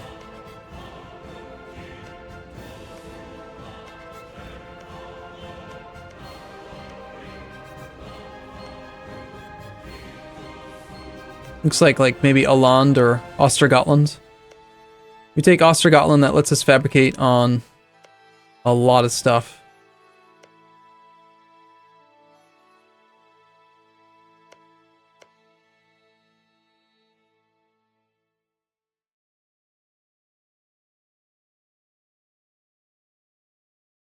Yeah, you know what? Yeah, I mean, I do own and control most of the trade in Africa, but you're right. I might need to wait to move my capital till I've finished the integration of Betsimisaraka, because it will be difficult to funnel all the money past him. He'll end up stealing probably at least a third of it. If I integrate him, then that would probably be the time to do it. So, the only thing that's stopping me then from taking land right now is this Desmond Separatists thing. And, other than that, I think we're good, so.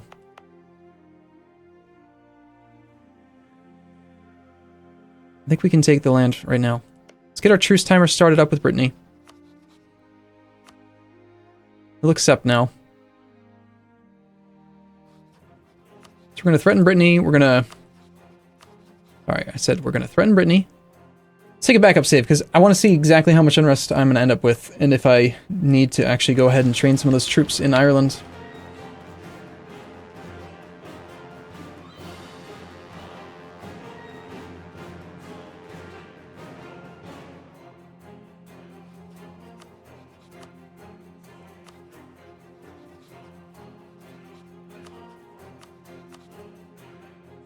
Okay, so we'll do those two. We'll go back to spying on Ayutthaya.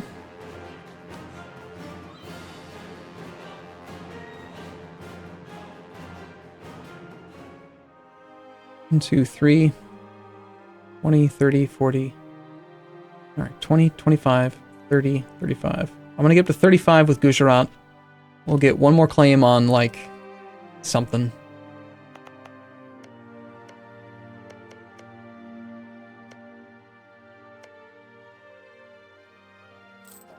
I've been erring on the side of fabricating on lower development provinces over high development provinces that are obviously better, but I'm just trying to take some lands without spending too many monarch points, and I'm trying to strip them from their coast so that they can't build ships, so I can better control the trade. That's why I've got claims on Gujarat on provinces that are kind of trash.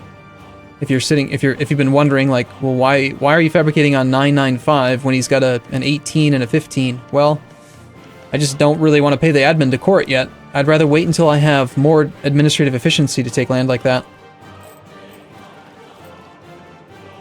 I'm not concerned, like, I don't think we're not on track. I'm pretty sure we are, but... Okay, so we'll start those two. We do now have provincial unrest. Armor, Calais, Ulster. That puts us at 0.2. However, we ticked most of these things down below a certain threshold, and I think we're probably not going to have a rebellion. It's pretty unlikely that it's going to take 5 times in the next November of 65. So in the next 24 months, I don't think we're going to have that problem. Notice, by the way, that the coring time...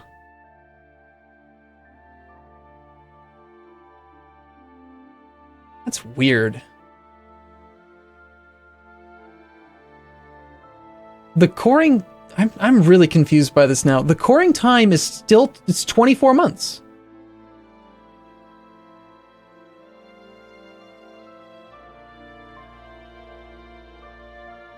I have adaptability in a claim, which takes the base coring time from 36 months down by about 35% to 24 months. That's exactly where you would expect it to be for a non-accepted culture. So how in the hell was the math working the other night when we accepted English culture and it still took 24 months to core these? I'm going crazy, I swear. What? I know for sure I have gotten discounted coring time from accepted cultures. But if it's 24 months for a non-accepted culture and it was 24 months for English culture that was accepted, where's the discount? I don't understand.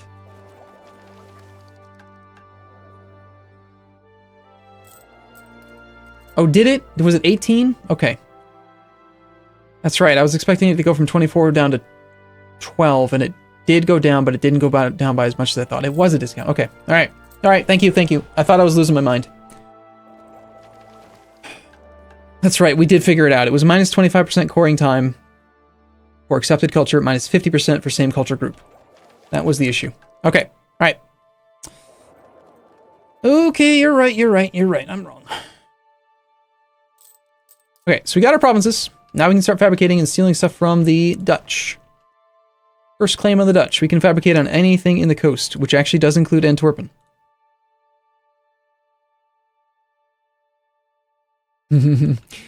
How awesome would it be? Are you willing to, like... I want to see. Do you think he's willing to accept a threatened war?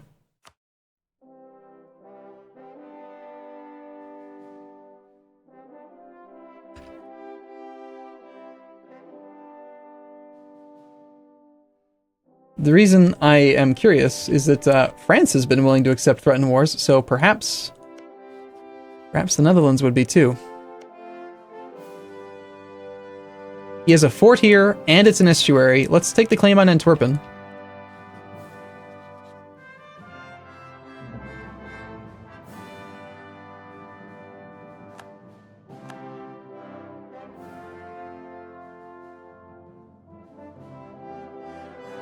Bob's Tea Party sent Scotland an insult. Nice job, Bob's Tea Party. I approve. I currently have 3 claims on Ming, so I need 35 spy network strength against him as well. Bob's Penguins just got a little bit bigger. Come back again from Ayutthaya so that we can consider threatening war on the Netherlands, which I don't really want to do right this second, but I would love to do if I'm allowed.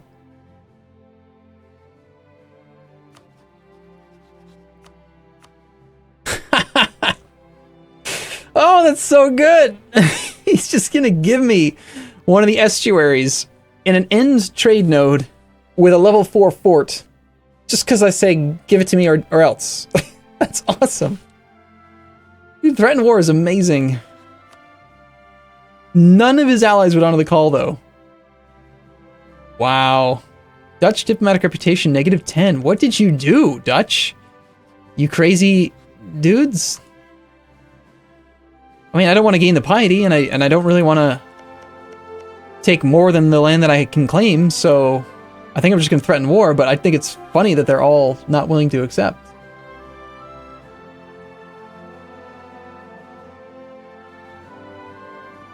Isn't the province of Holland much better for trade? It is, and it is true that it's not his capital, so he could have fabricated on Holland and taken Holland. If he's willing to accept Antwerpen, he'd almost definitely give us Holland. The reason I went for Antwerpen was because of the level 4 fort. I wanted to just steal one of his forts.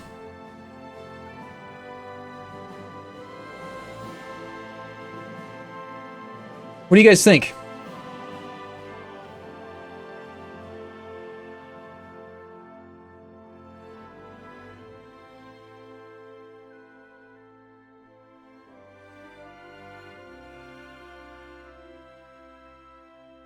New poll. Okay, pros and cons. Main pro of Antwerpen is that it takes a level 4 fort from him. That's the primary benefit. Having a fort means that I don't have to worry about rebels. It makes him weaker in war. It's just easier. Primary benefit of Holland is that it is worth way more trade value. It's 25% of the English trade channel, And Antwerpen is 14.2, so it's like a lot more.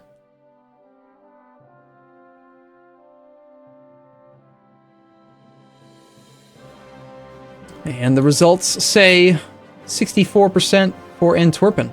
Really? That's surprising. I thought you guys were really going to jump on Holland. Huh.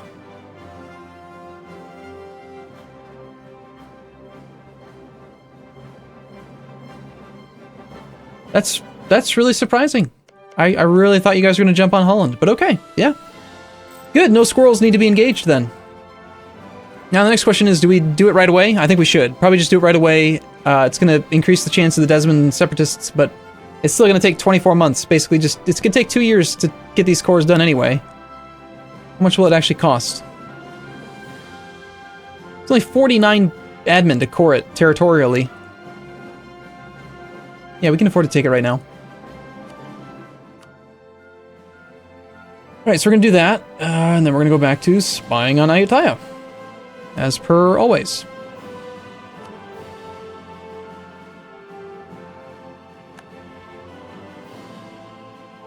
Thank you for the land. We appreciate it.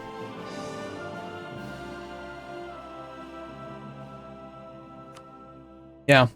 It's not really about the aggressive expansion or the, shoot.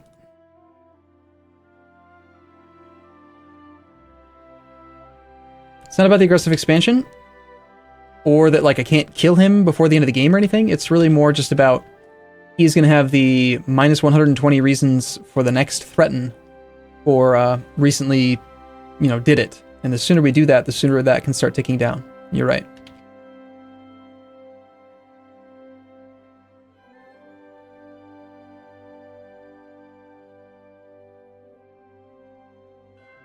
Excellent.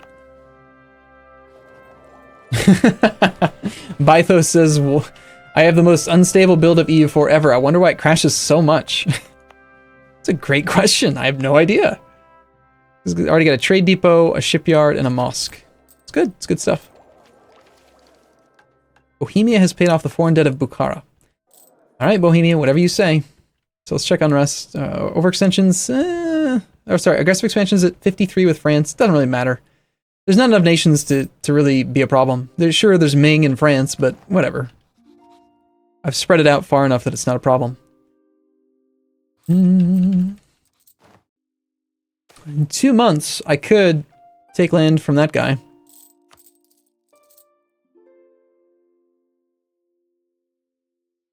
Sorry, in 2 months I get one more claim on Ming. In 5 months I get my final claim on Gujarat.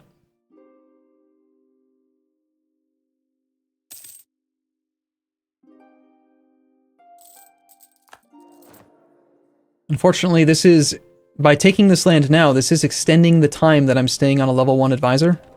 Level 1 admin advisor for the theologian.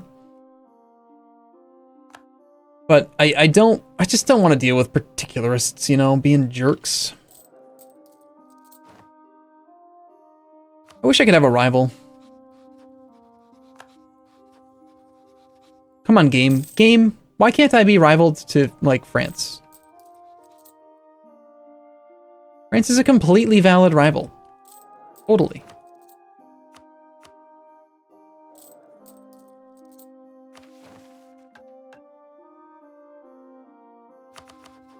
Alright, that would be the final claim for Ming.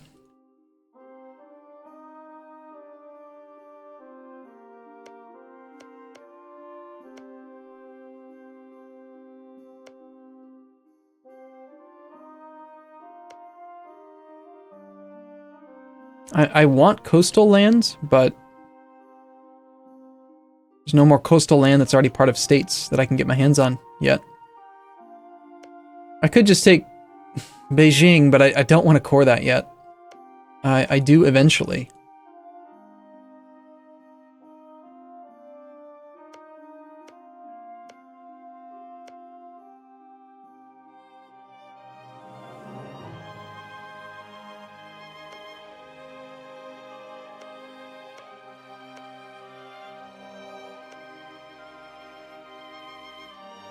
Just gonna keep on fabricating claims on lower development stuff. Just picking away at them.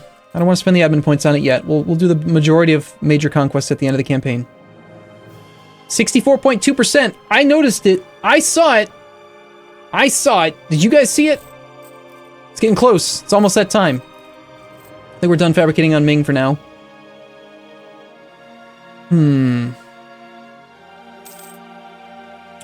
At the very least, I should get my truce timer going with Ming. He's still a lot of land. He actually revolutionized or whatever. He's no longer a celestial empire, so all of his land is at 0% autonomy, which makes him a lot more war score to conquer.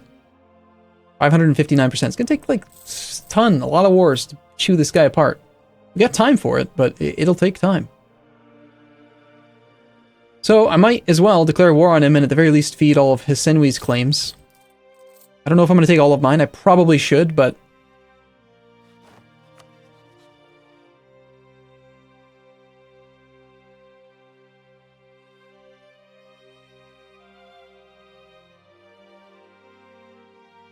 He's got 2 forts there, mothballed.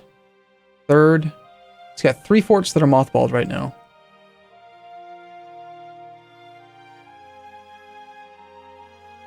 I bet with a forced march we could get here. Possibly even with none. Just marching like that. And then this army... 1, 2, 3. I think it's faster though from here.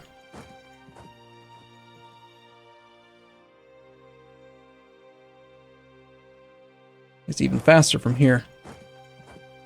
I don't know, I might do it. His Senwi is very big, you're right. But very, very soon, Senwi's no longer going to be disloyal anyway.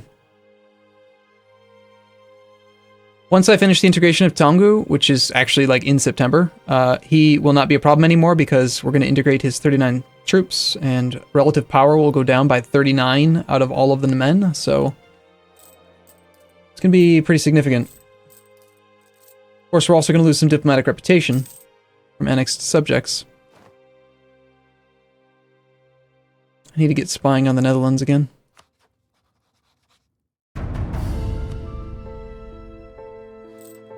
You have nice fingernails. What? What? Why, thank you. I appreciate you saying that. As weird as it is. Thank you. Whatever made you say that? Why are you saying that?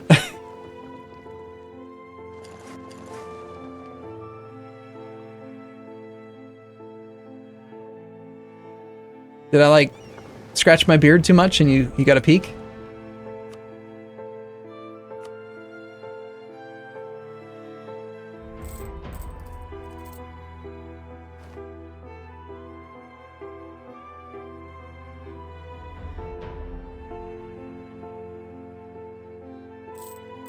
Oh, you gain it while they lose it?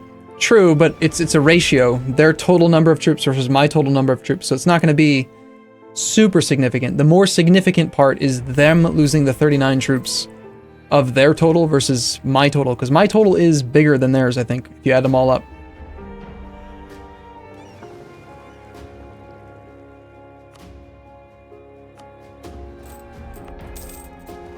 Okay, that's enough for our final claim on you, which we're going to make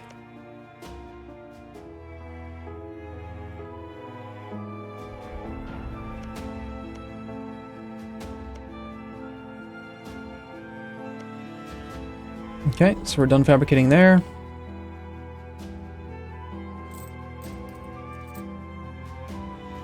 Isn't it bedtime? It's 10:50. I should be wrapping it up pretty soon. Crap. How come no one mentioned we're getting close to a cap on military points? I suppose instead of dealing with all this nonsense, I could just spend the military points to buy it down and switch back to the level 3 administrative advisor.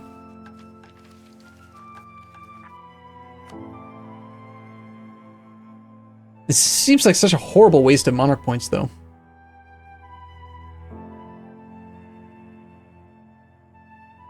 You did? Damn it! Alright, well, at the very least, I know for sure I'm going to want another general. Damn, 36.8. I just wish we were at 40. Ah.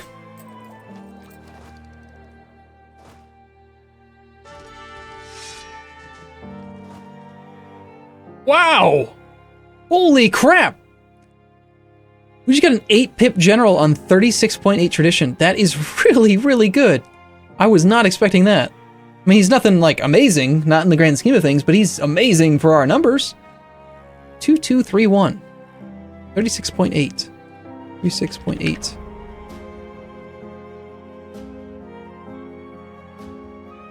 We just rolled an 82nd.1 percentile general. Only 12.6% of all generals are this good. That's so good. Considering how trash my army tradition is, like, that's amazing. I have no military ideas, no policies, no nothing. Nothing that makes me any... Nothing. That's just pure light, pure luck. That's amazing. I'm gonna take a save. That's a great point. I don't want to have to, you know, have a squirrel kill that general.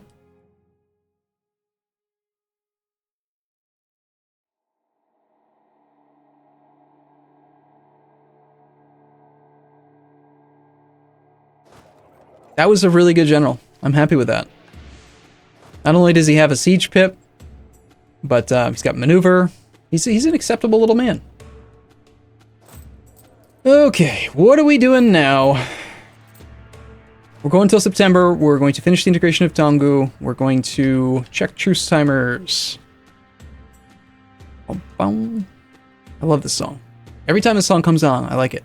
Mutapa, 64. Alright, so that one's coming up really soon. July. It's like next month even. Looks like we've got claims. Our subject has claims on the entirety of him. He has a fort, and it's turned on.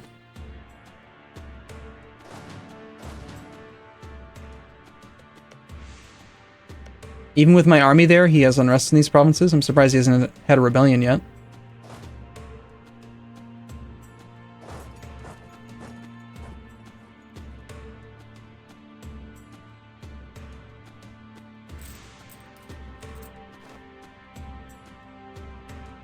Who's next after that?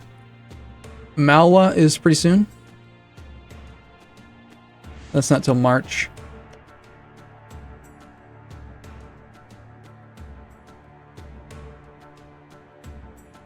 I found a level 4 mothballed fort.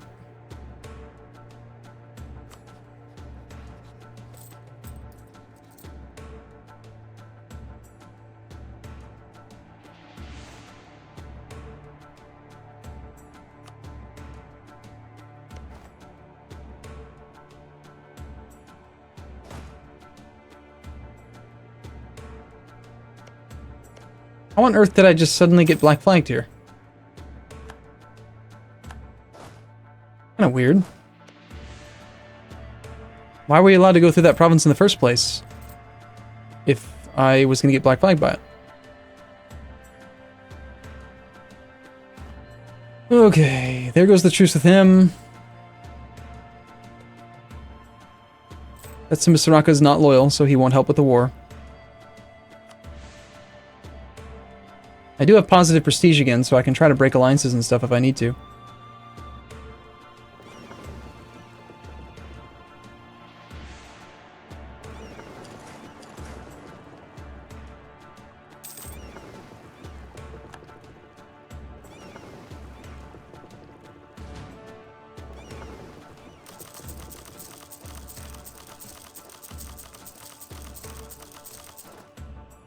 Build a bunch of ships. Go.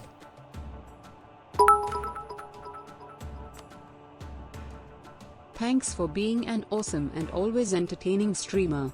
Here's looking forward to all your future videos and streams. Thank you. Aim and fire. You rock, man. Thank you. Malwa and Jumper are fighting each other. That's cute. Why do they do this to each other? Malwa and Jumper. Why do they have to fight? Ooh, is he gonna get sniped by an AI? He might. Look at this. He's got 0 garrison. On the border with the guy who just declared war. That's great. Alright. Alright, let me check my spreadsheet. It's that time. I gotta check the spreadsheet, guys. Make Mameluke vassal out of your claim on the Otter Derp. Yeah, that's a great idea for the subject slot. Alright. Just ignore all this stuff. This is someone else's notes. Let's see. Taungu, I had a current development of 216 when I last updated it. Let's see if he's done any development. He's now at 224.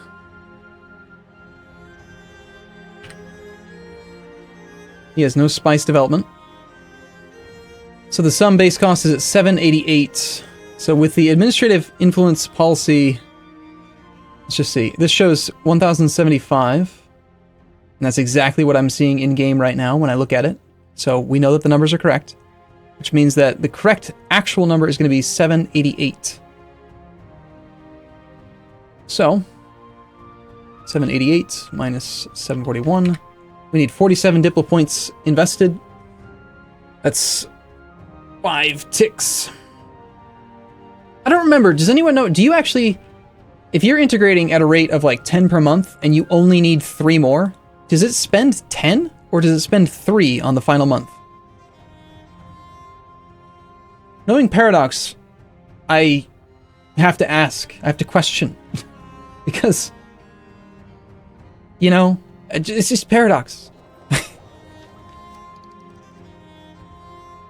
You would spend 3? Mr. Moosinator says.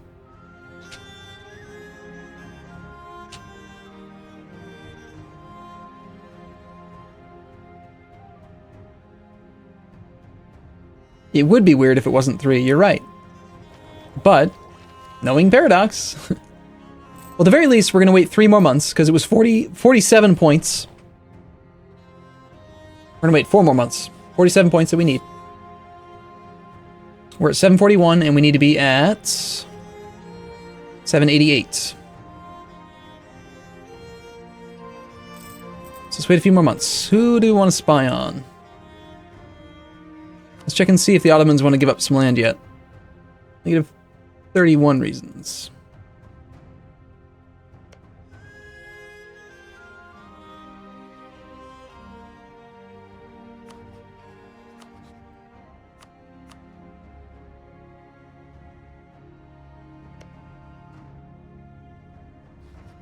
think we're going to be threatening you.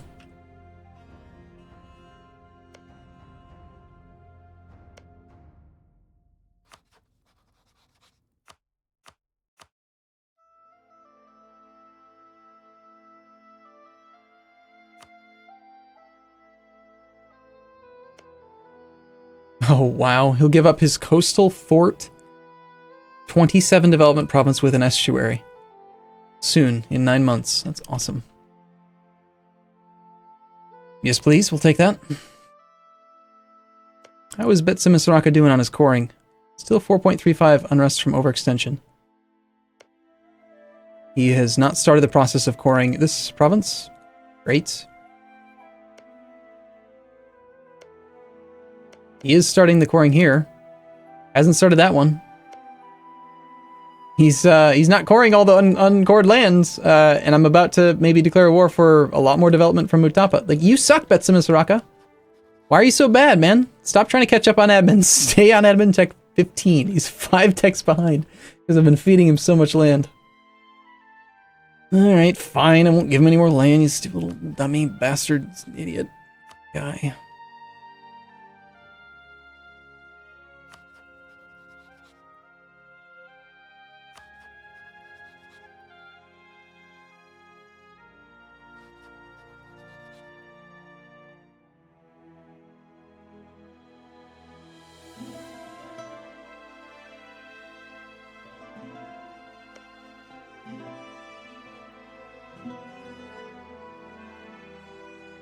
Well, I wouldn't mind having another claim on France. I guess we can spy on him.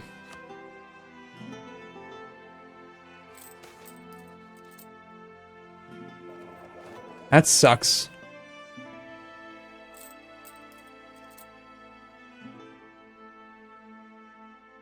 Yuck.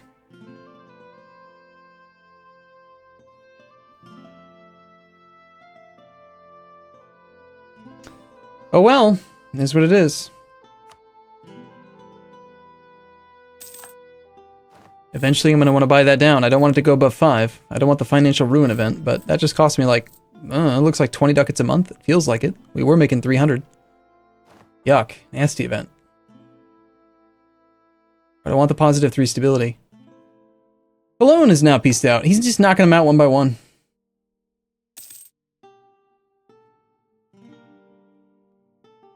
Okay, one more check, because I'm paranoid about this kind of stuff. 788.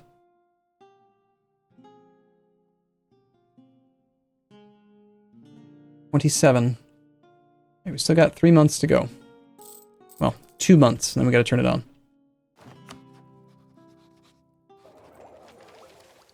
Financial ruin doesn't exist anymore? What? Really? Right now, we're still using the Theologian, the level 1 Theologian, which I'd really like to get rid of, but I need him to keep the Separatists at bay. He says as he hits the military point cap, am I just being too stubborn? Should I just... it goes against everything that I believe in to spend military points on something as stupid as harsh treatment. But should I just do it? Should I just do it and then get the better administrative advisor? Probably. Military policy? Yes, we're talking about the policy for integration. That's what we're going to turn on soon. I don't have any policies I can spend military points on.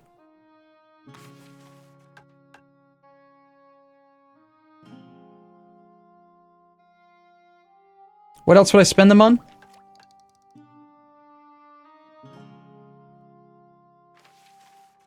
I mean, if I did military development on coastal provinces, I could have more land force limit and naval force limit.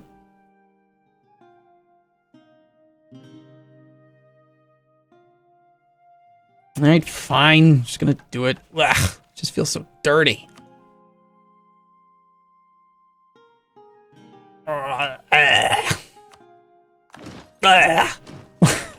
Disgusting. Don't like it.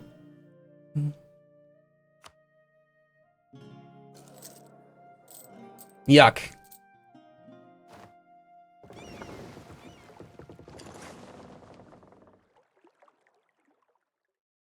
Austria cedes 1, 2, 3, 4, 5, 6, 7, 8 provinces to the Ottomans. Austria just got absolutely rampaged. And the Catholics just don't really care about it that much. They just let it happen. They just watched. You are right. Thank you, Vehri. That is, you've just made me feel actually significantly better about that. You're right. You said, think of it as exchanging military for administrative points. That is literally what it is. If I had a button where I could click to just turn these into these, then I would probably do it. So yeah, it doesn't feel as dirty, but it still feels dirty. A little bit. Feels like the conversions... It feels like you're in like a, I don't know, like a Mexican airport, and you know that they're dicking you over on the exchange rate. You know they're giving you like 25% markup. But you gotta do it anyway, because you need the gosh darn pesos to pay the cab driver, because if you don't have the pesos, then they screw you over like 50%. Yes, I'm speaking about things that actually just happened in a recent vacation. Makes you feel just mad, just thinking about it. Actually, I gotta get on my little soapbox here for a second. I was so angry in the Cancun airport. And I mean, it's a major airport, so a lot of you may have been there before.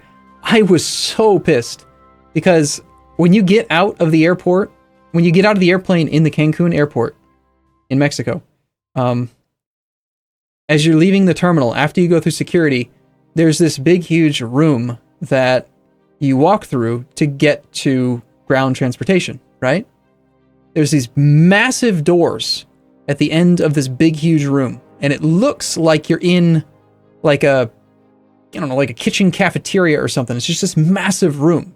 The doors don't even really look that much like doors. Yes, they're doors, but like there's no really super clear, like, this is how you get out of this place, like, indicator, right? And guess what's on both sides of these freaking doors? You guessed it, timeshares!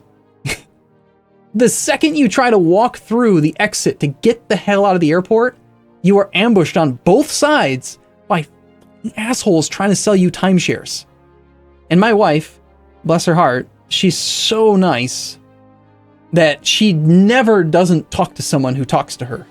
And so this guy, comes up and tries to talk to us, and she's all, yeah, let's talk and whatever. And I'm like, okay, what the hell is going on? Like, and I'm walking towards these doors trying to find the exit, and I look up and I see just one word, timeshare. And I just swear at him. I was so angry. I'm just like, nope, F this. We're gone. Because you can tell when someone approaches you and they're just a little bit too nice for no reason.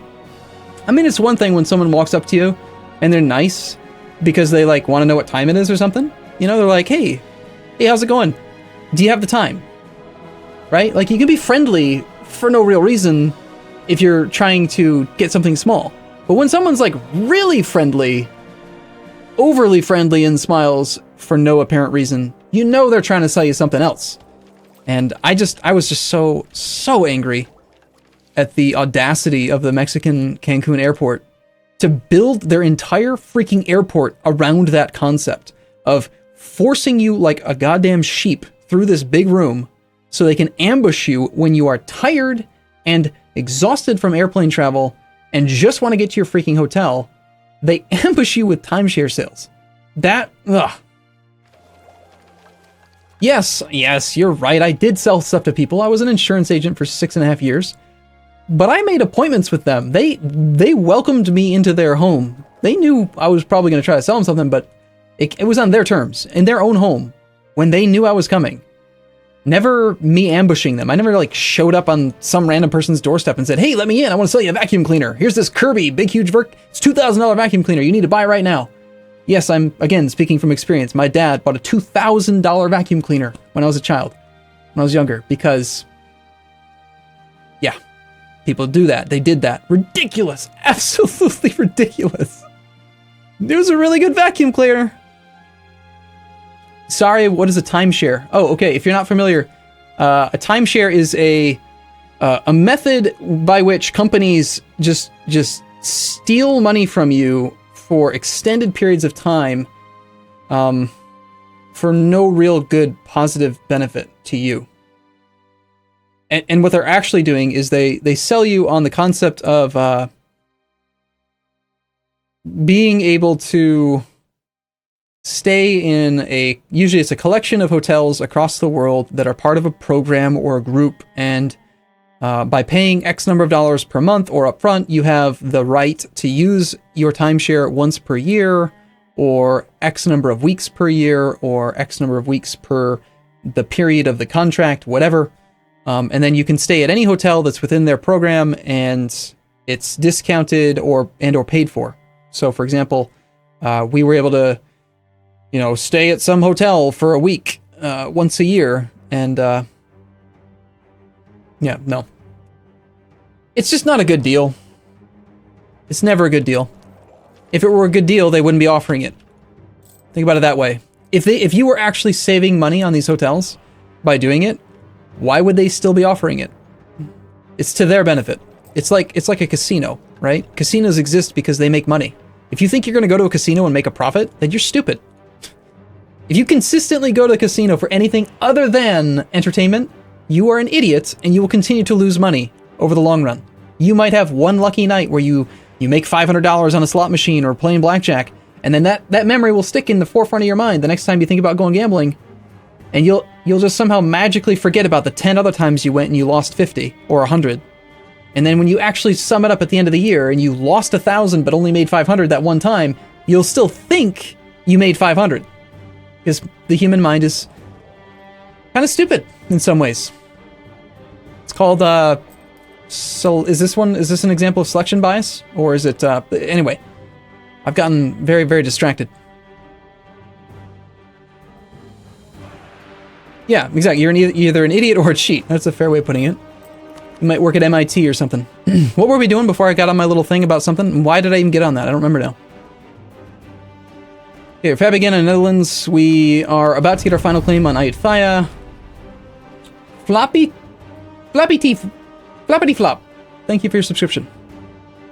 Annexation. Yes, that's what we were working on. That's clearly related to Mexican timeshares. 771. And we need to be at 778. It's time to turn the policy on, like right now. Oh, and we had turned on... That's what got me there.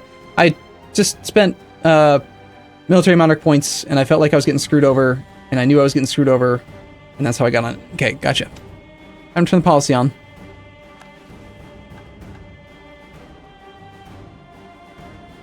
Suddenly, 97.8% of the way there. Ah, shoot, I turned it on a month too early. Doesn't make any difference. They'll still end up taking 2 months either way. It's just we could have extended it a little bit further and maybe caught one more integration.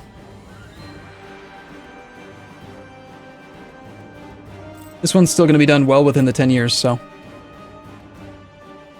Okay, fabricating on those two. The cores are coming along.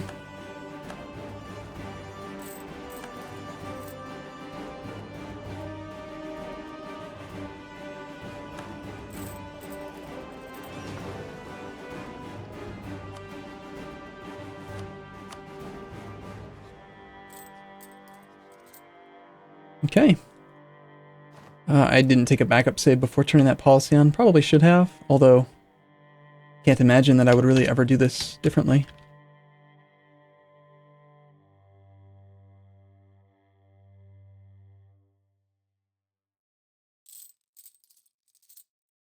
Are you on track for the World Conquest? I think absolutely. Okay.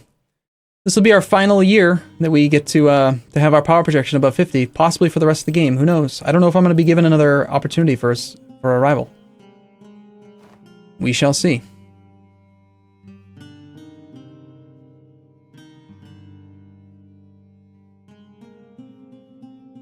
I only need 30 spy network strength for the final claim on Brittany. I don't think my other claims are going to expire till 85, and you last until 78 is fine. Good. Integration is a slow process. Not really. Alright, we're probably over the land force limit by a fair bit. 26.69 ducats a month to be over the force limit.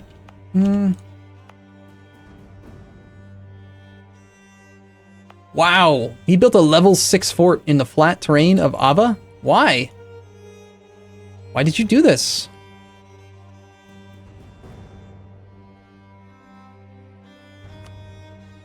Yeah, if I didn't think I was on... That's a great point. If I didn't think I was on track, why would we be still playing right now? I would probably be restarted. No, we're definitely on track. Okay, so I want to continue to move my states into territories that are better. So, we've just integrated Tangu. These are all real true cores. If I trade, I can get coastal cores here. This state is 32 plus 10, 42 development, coastal, with an estuary. This state is very good.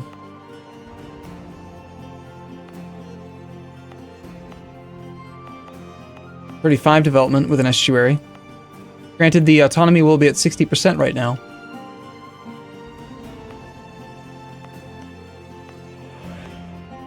All I'm really trying to decide right now is, do I want to trade one of my lower development states, like this one here,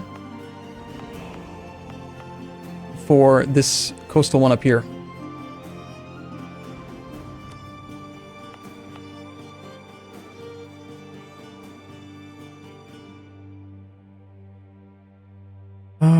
I think I do.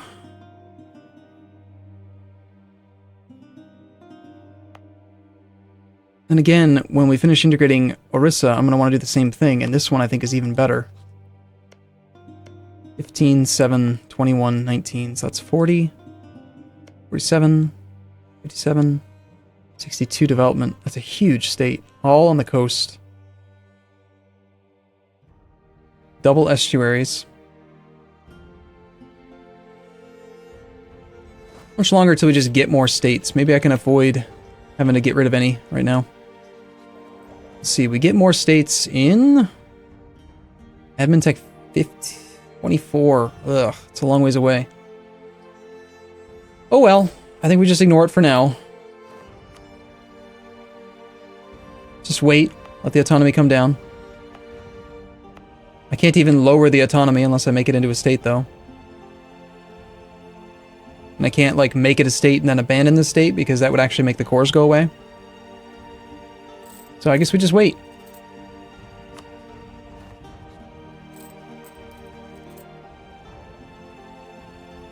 Why do you count them separately instead of putting on the state's map mode where it tells you automatically? What? It does? This is the area's map mode.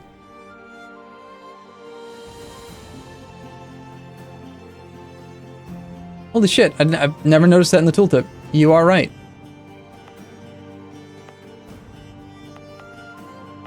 I've always used this map mode here because it shows, like, I can see the color. But when you click on it, it doesn't sum the numbers, so I add them up myself. But you're right, if you look at this tooltip, development 42. That's pretty awesome. If only that tooltip was in this tooltip. Area, West Bengal, development, blah. Okay, that's useful, thank you. I will use that now. We're now making way less money.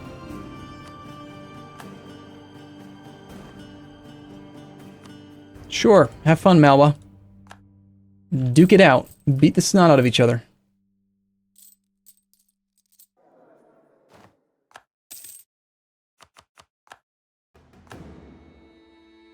Okay, Bob's Banana Republic.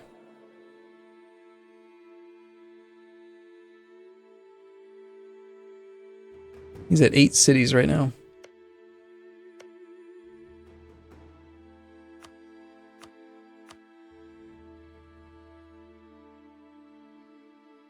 I could colonize down here. Ah, shoot. France has all of that already.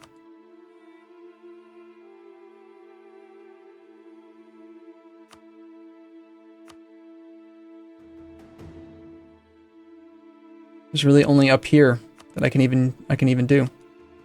These two.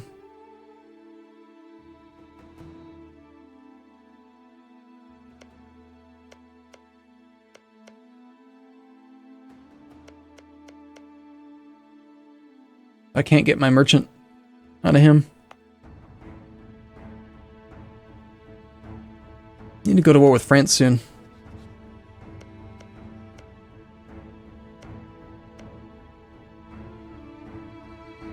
Alright, anyone else that we can get a merchant from potentially then? Penguins we've already taken care of. Moose Ranch has... I don't know. I don't know what's going to happen, if that's going to actually go to Penguins or if it's going to go to Moose Ranch. This one did go to Penguins. Nursing home I think I already squared away. He's colonizing there. Oh, wait.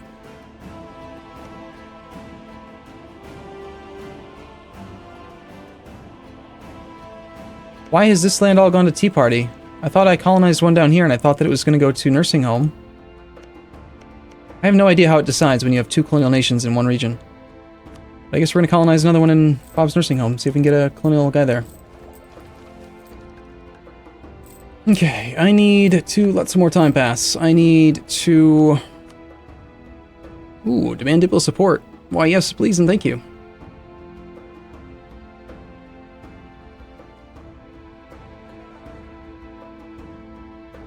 In 2 years, we've got granted admiralship going away.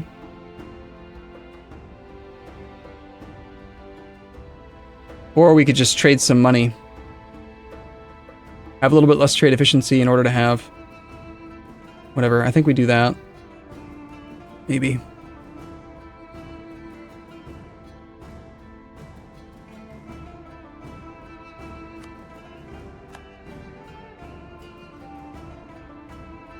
Wait, did that give me 150? Or did that give me 100? I think that only gave me 100. I don't know now. How many points did I just have? Does anyone remember? Please tell me someone had just recently looked at it. One of you in Twitch had to have seen it.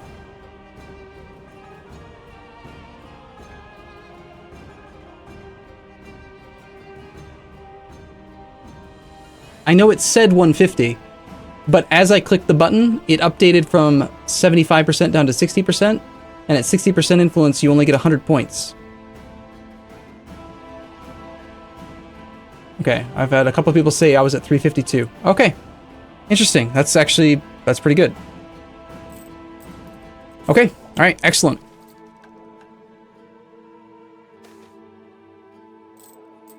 Huh. Now we immediately get an event related to the merchant guilds. Okay. We could have them gain influence, the Ulema lose influence. That seems totally fine. The Ulema lose loyalty, though. Do we care more about the Ulema loyalty or the... Well, if the Ulema lose 15, that puts them at 5 under, where these guys are 10 under. So yeah, sure, we'll side with the merchant guilds.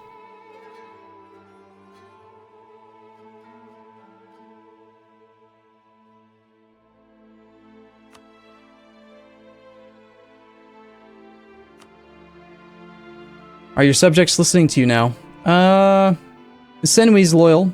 I don't remember if they were earlier. I think that they were. Catalonia is still really angry because he's a jerk. I'm gonna have to start placate ruler spamming these guys. I could almost get Savoy on track.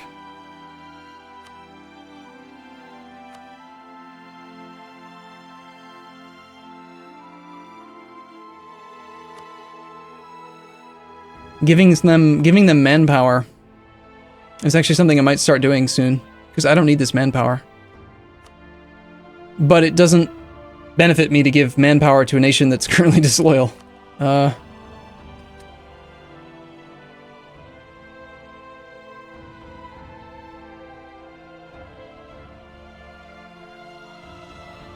I won't check out the colony? This one? That's Castile? Yeah, I know that Kada's colonizing. He can colonize whatever the hell he wants. It's fine. It's not going to cost me any monarch points if he colonizes all of these islands, because in order to get the achievement, I just have to own everything and have no other tags exist. And colonies never cause overextension. So eventually I can just use imperialism to full annex Kada, and then, since I know for sure every single province he will own is a former colony, it won't cost any overextension, so I'll just never core it. I'll just sit on completely uncored land. So, whatever. He can colonize whatever the hell he wants. Doesn't make any difference. And if I want the land for some reason, I can.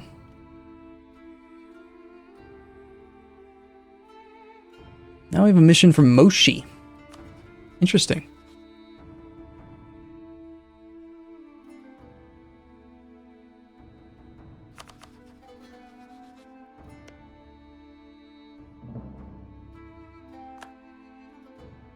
Power to declare on Mali using Moshi.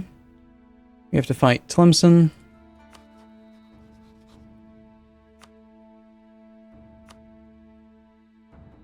Five reasons away. Because I'm not very diplomatic right now. An opportunity to get negative piety, but only negative 16, because it would be my own claim. I don't think we care about it that much. I don't really want to do that mission, I think.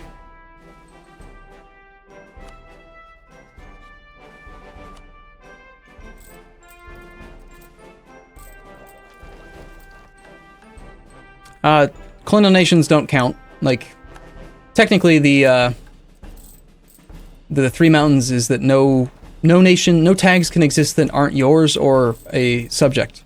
So subject, you could actually have vassals and still get the achievement. My goal is to try to get rid of all vassals. I want to integrate them all. But if it comes down to the wire and the only way I can see myself earning the achievement, I'll probably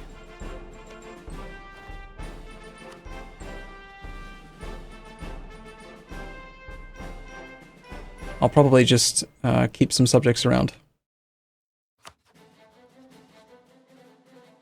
I'm gonna see if I can threaten war on Korchin and take his only fort from him right now. He was about to accept, and he will accept now. Nice. Okay, well, I mean, whatever. I think we do it, yes. I do want to attack Ming. I also wanted to attack Yemen. I wanted to, like, take this land from Yemen, and I think I was gonna... Originally, I was planning on selling it to Betsimisaraka, but he is still sitting on 4.35 overextension. He is not doing a good job of integrating. He's about to finish a core there.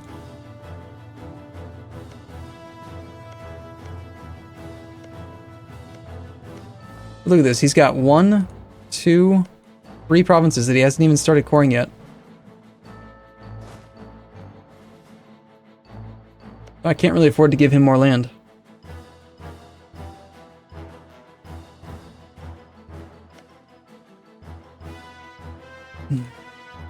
Yeah, I could just give it to him anyway. It's his problem, right?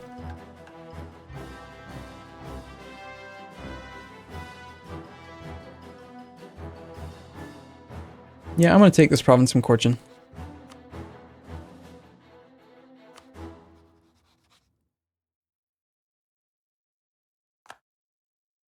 The Jazz is at war with Ethiopia. They cite holy war.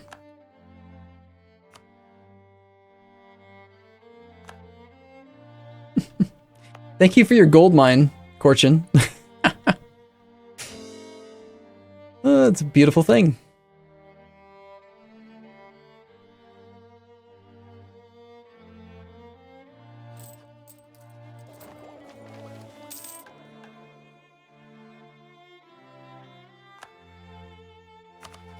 Okay, that is the final bit of spy network strength I needed against Brittany. Let's take that and stop spying. 1 month away from being done with spying on Ayutthaya forever. The Jazz wants access. Sure, we'll give it to them just because we want them to fight and kill each other. Looks like they called Ottomans into the war against Ethiopia. So good luck, Ethiopia. Haha. It sucks to be you.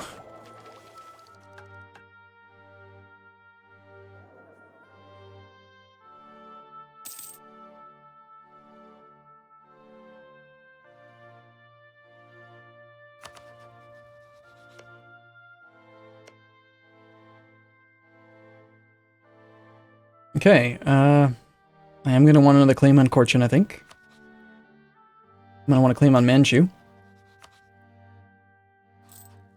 We're just kind of spying around and stuff, waiting on truce timers with people. Waiting on aggressive expansion in the Iberian Peninsula. That's the only reason we're not attacking over here right now. It's fine. I mean, granted, we could attack Castile, but I know I'm going to need some aggressive expansion, like, available for my wars with Brittany. My full annexation of Brittany is going to upset the Europeans a bit. I mean, that's 55... That's 63 development I'm going to take from Brittany. So, he's not going to be too happy about that. Not to mention the war with the Netherlands. Even if I just take Holland, that's 21 development.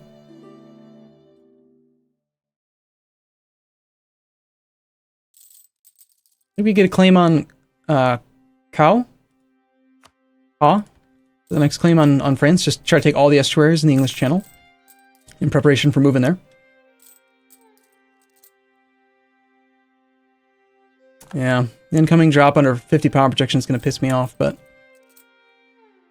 can't do anything about it. You know, I'm at peace. Game doesn't want to give me any rivals. Just says no. Our truce did come up with Malwa and Bengal, so that is a definite option.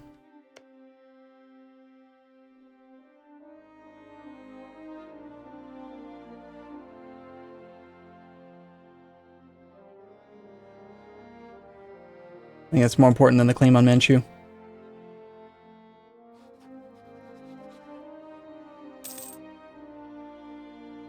Norway, Knights, Mines, Vinland.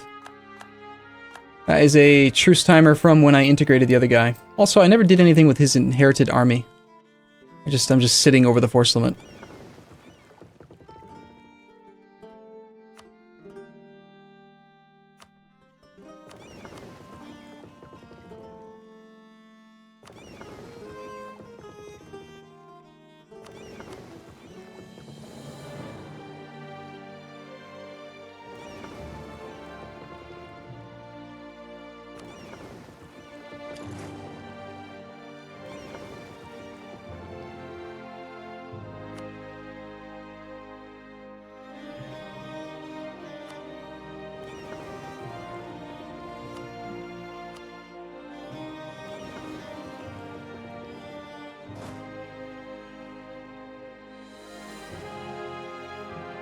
Okay, negative piety from declaring on Bengal. He would defend. Malwa, on the other hand, also gets defended the other way around.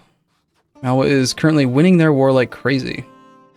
He was the attacker. He attacked with his fort mothballed. That is surprising. What do you think the chances are that this could change? You think that he might be willing to not do it? What if we did a threaten war and paired it with a break alliance, Bengal? Negative 95 reasons for trust. They've been friends for way too long.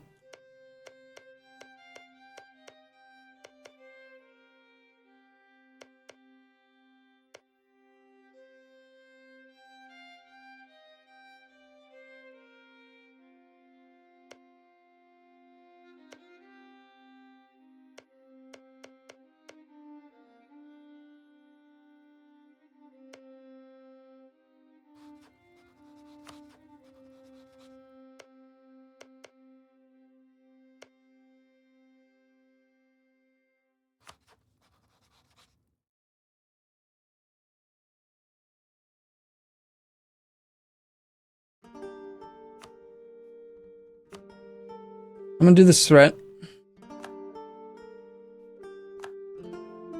We're still gonna declare war on Bengal.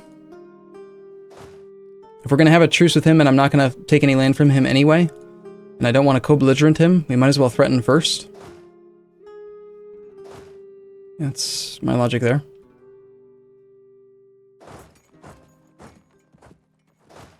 These guys were all hanging out due to unrest.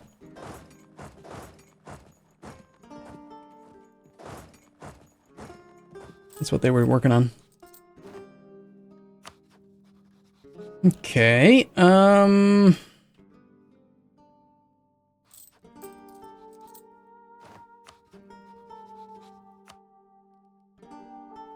really motivated by this negative 33 piety, and I want to feed Orissa.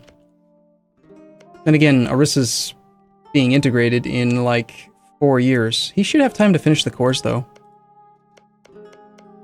Yeah, we should take advantage of the claims that he's fabricated. I think so.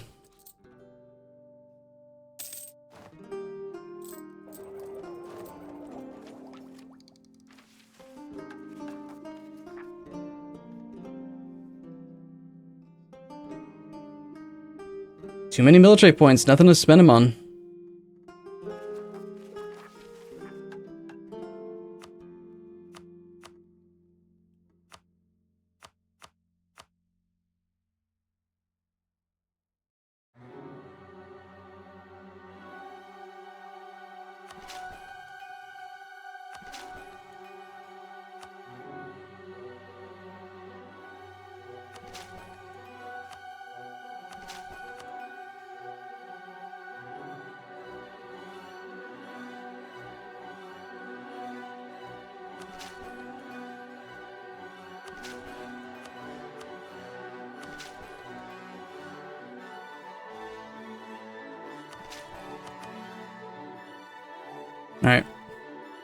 Stop bothering me about military for a while, huh? It'll be 9 years till we can take tech anyway, so it's not like we're gonna run out of points by the time we want to take tech next. Yeah. No, I'm not gonna strengthen government, not when we're at like 99 point something. A deadly noble revolt has risen up in Bob's Down Under. Snakes, man. There's snakes down there in Australia. It's dangerous. Alright. Our other cores are about to finish. This might cause the Desmond Separatists to be a bit more reasonable. Probably not. They're still probably going to be positive. We did get rid of the Theologian.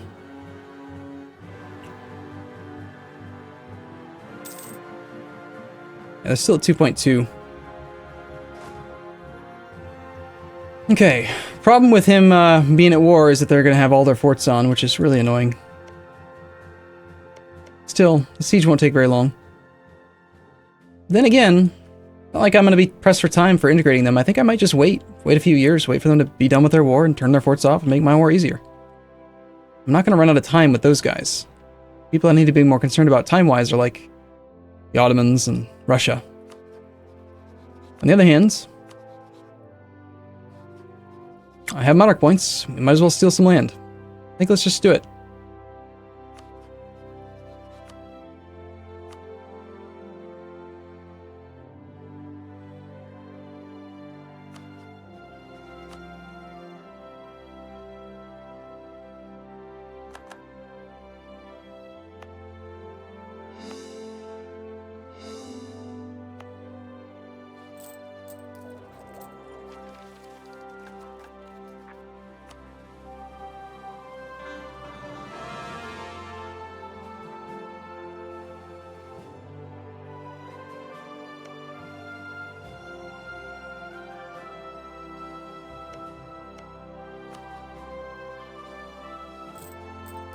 Okay, wow, holy crap, it's 11:36.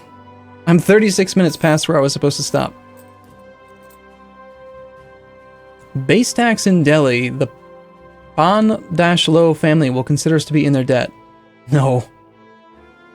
That doesn't sound like something I want to do I? I can't remember. I feel like it's gonna bite me in the ass later, right? It's usually not gonna be as good.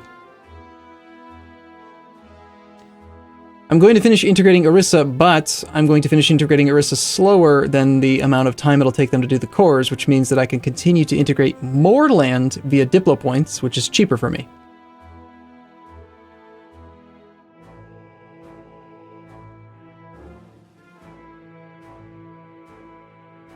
What do you guys think? Should we do this or not? Should we take the base tax? I don't know if I like it.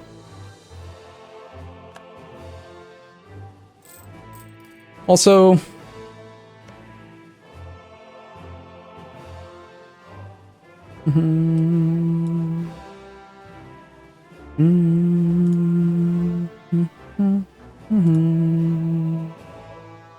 also, I want to start integrating Betsumisaraka.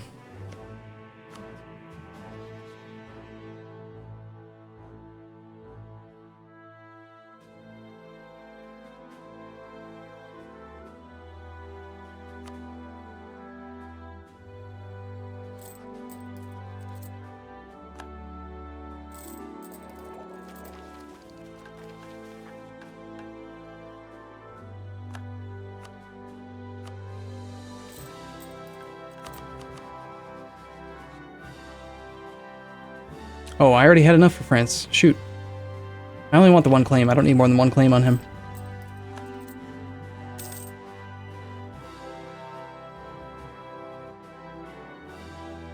No.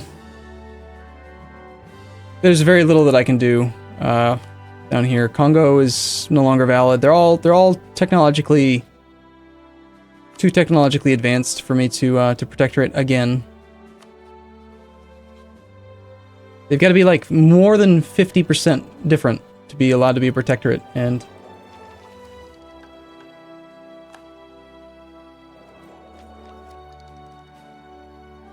this comes up almost every stream now, but yes, again, anyone who thinks that we're not going fast enough, I'm really not trying to sound like an asshole or be a dick about it or anything, but if you don't think we're on track, you just haven't done a world conquest before. You haven't. Because if you had, you would know that, like, 80% of world conquest happens in the last 100 years. And we still have 150 plus. Like, what do you want to... What position do you want to be in order to succeed in a world conquest? Well, it'd be nice if you had the largest treasury. It would be nice if you have the most development. It would be nice if you have the highest income. It would be nice if you had the most manpower. It would probably be pretty good if you have the most tech, or very close to the most tech. It'd be pretty good if you were on track for your ideas, that kind of stuff. Power projection would be nice. We've got that. Stability?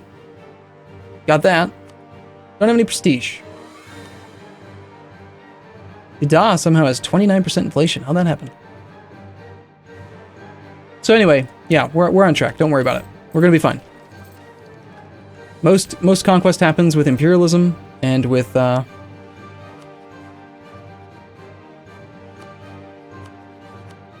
late game ideas. I'm tempted to just give this land to him anyway.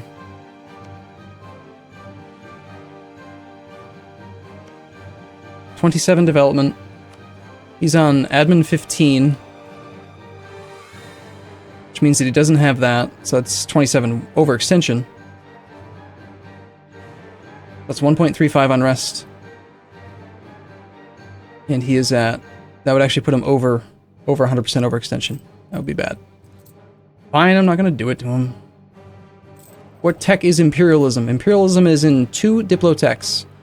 So 8 years until 22. And then 13 years after that. So we're 21 years away from Diplo 23, which is when we're going to start to go crazy. The expansion at that point is going to be nuts.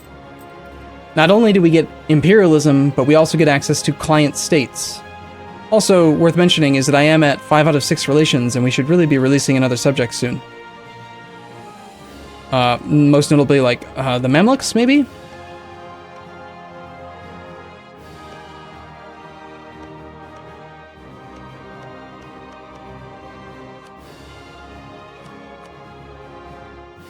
I need this guy to be willing to accept. Or maybe I should just attack the Ottomans straight up. We could beat him. It would not be an easy war. He does have a lot of troops.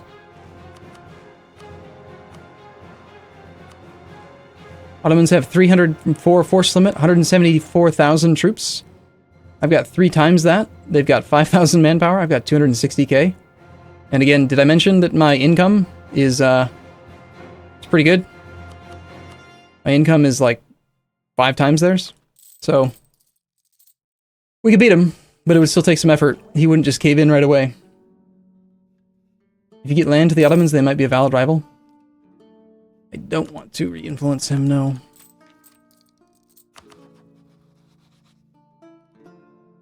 I think it's hilarious that I stole one of Korchin's only forts.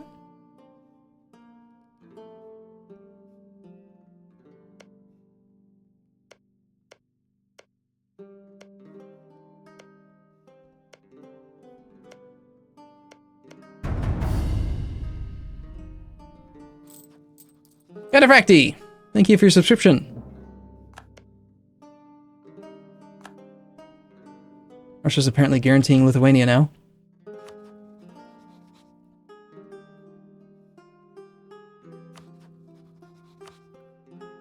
I am going to try to get an adjacency to the Ottomans.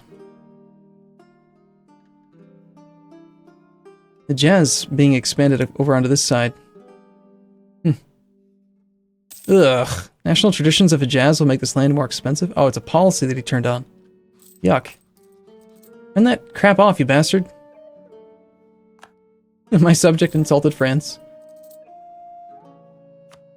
There we go. These guys have ended their war. Give them a month or 2 and see if they turn their forts off.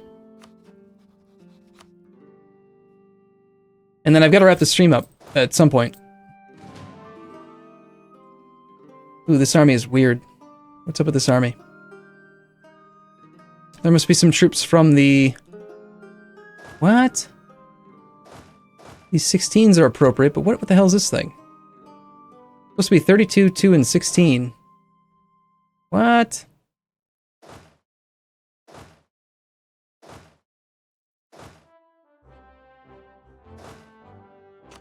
Must be because I accidentally, like, mixed in one of the troops from Donggu, maybe?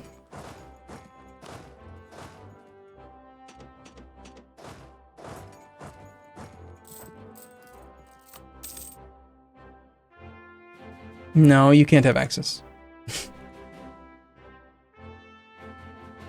Haha! He mothballed his fort! Oh, it's beautiful. Oh, it's just so funny. I find it absolutely hilarious how predictable they are. Our colony has declared war. Awesome. Bob's Banana Republic has decided that it's time to attack Kalchiqui. Kick his ass! Do it! You got this! Yeah! Independence is guaranteed by Inca. Or not. Looks like Inca dishonored the call because they're getting ravaged by France. Ooh, Cajamarcan separatists. Yuck. Ugh, yuck.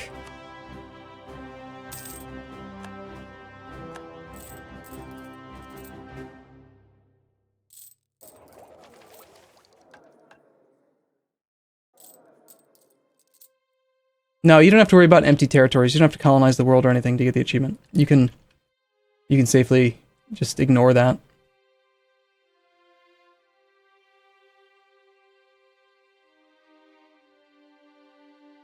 Mothballed, mothballed, mothballed, mothballed. Oh man, the AI. They are just gung-ho about mothballing all their stuff these days.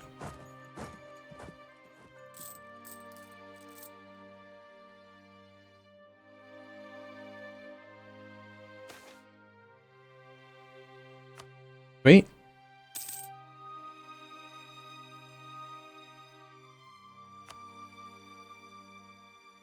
Wait, shoot.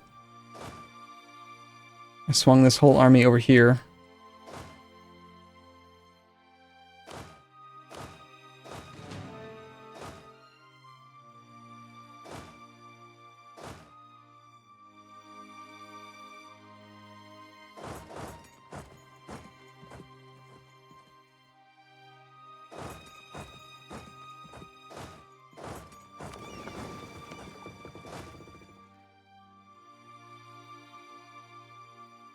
$17th. I think there's a pretty good chance we can still get to Patna on time. But I'm gonna take a break here. I'm gonna have to wrap it up. I can't keep going. I want to play all night long, but at this point I've gotta go and be done.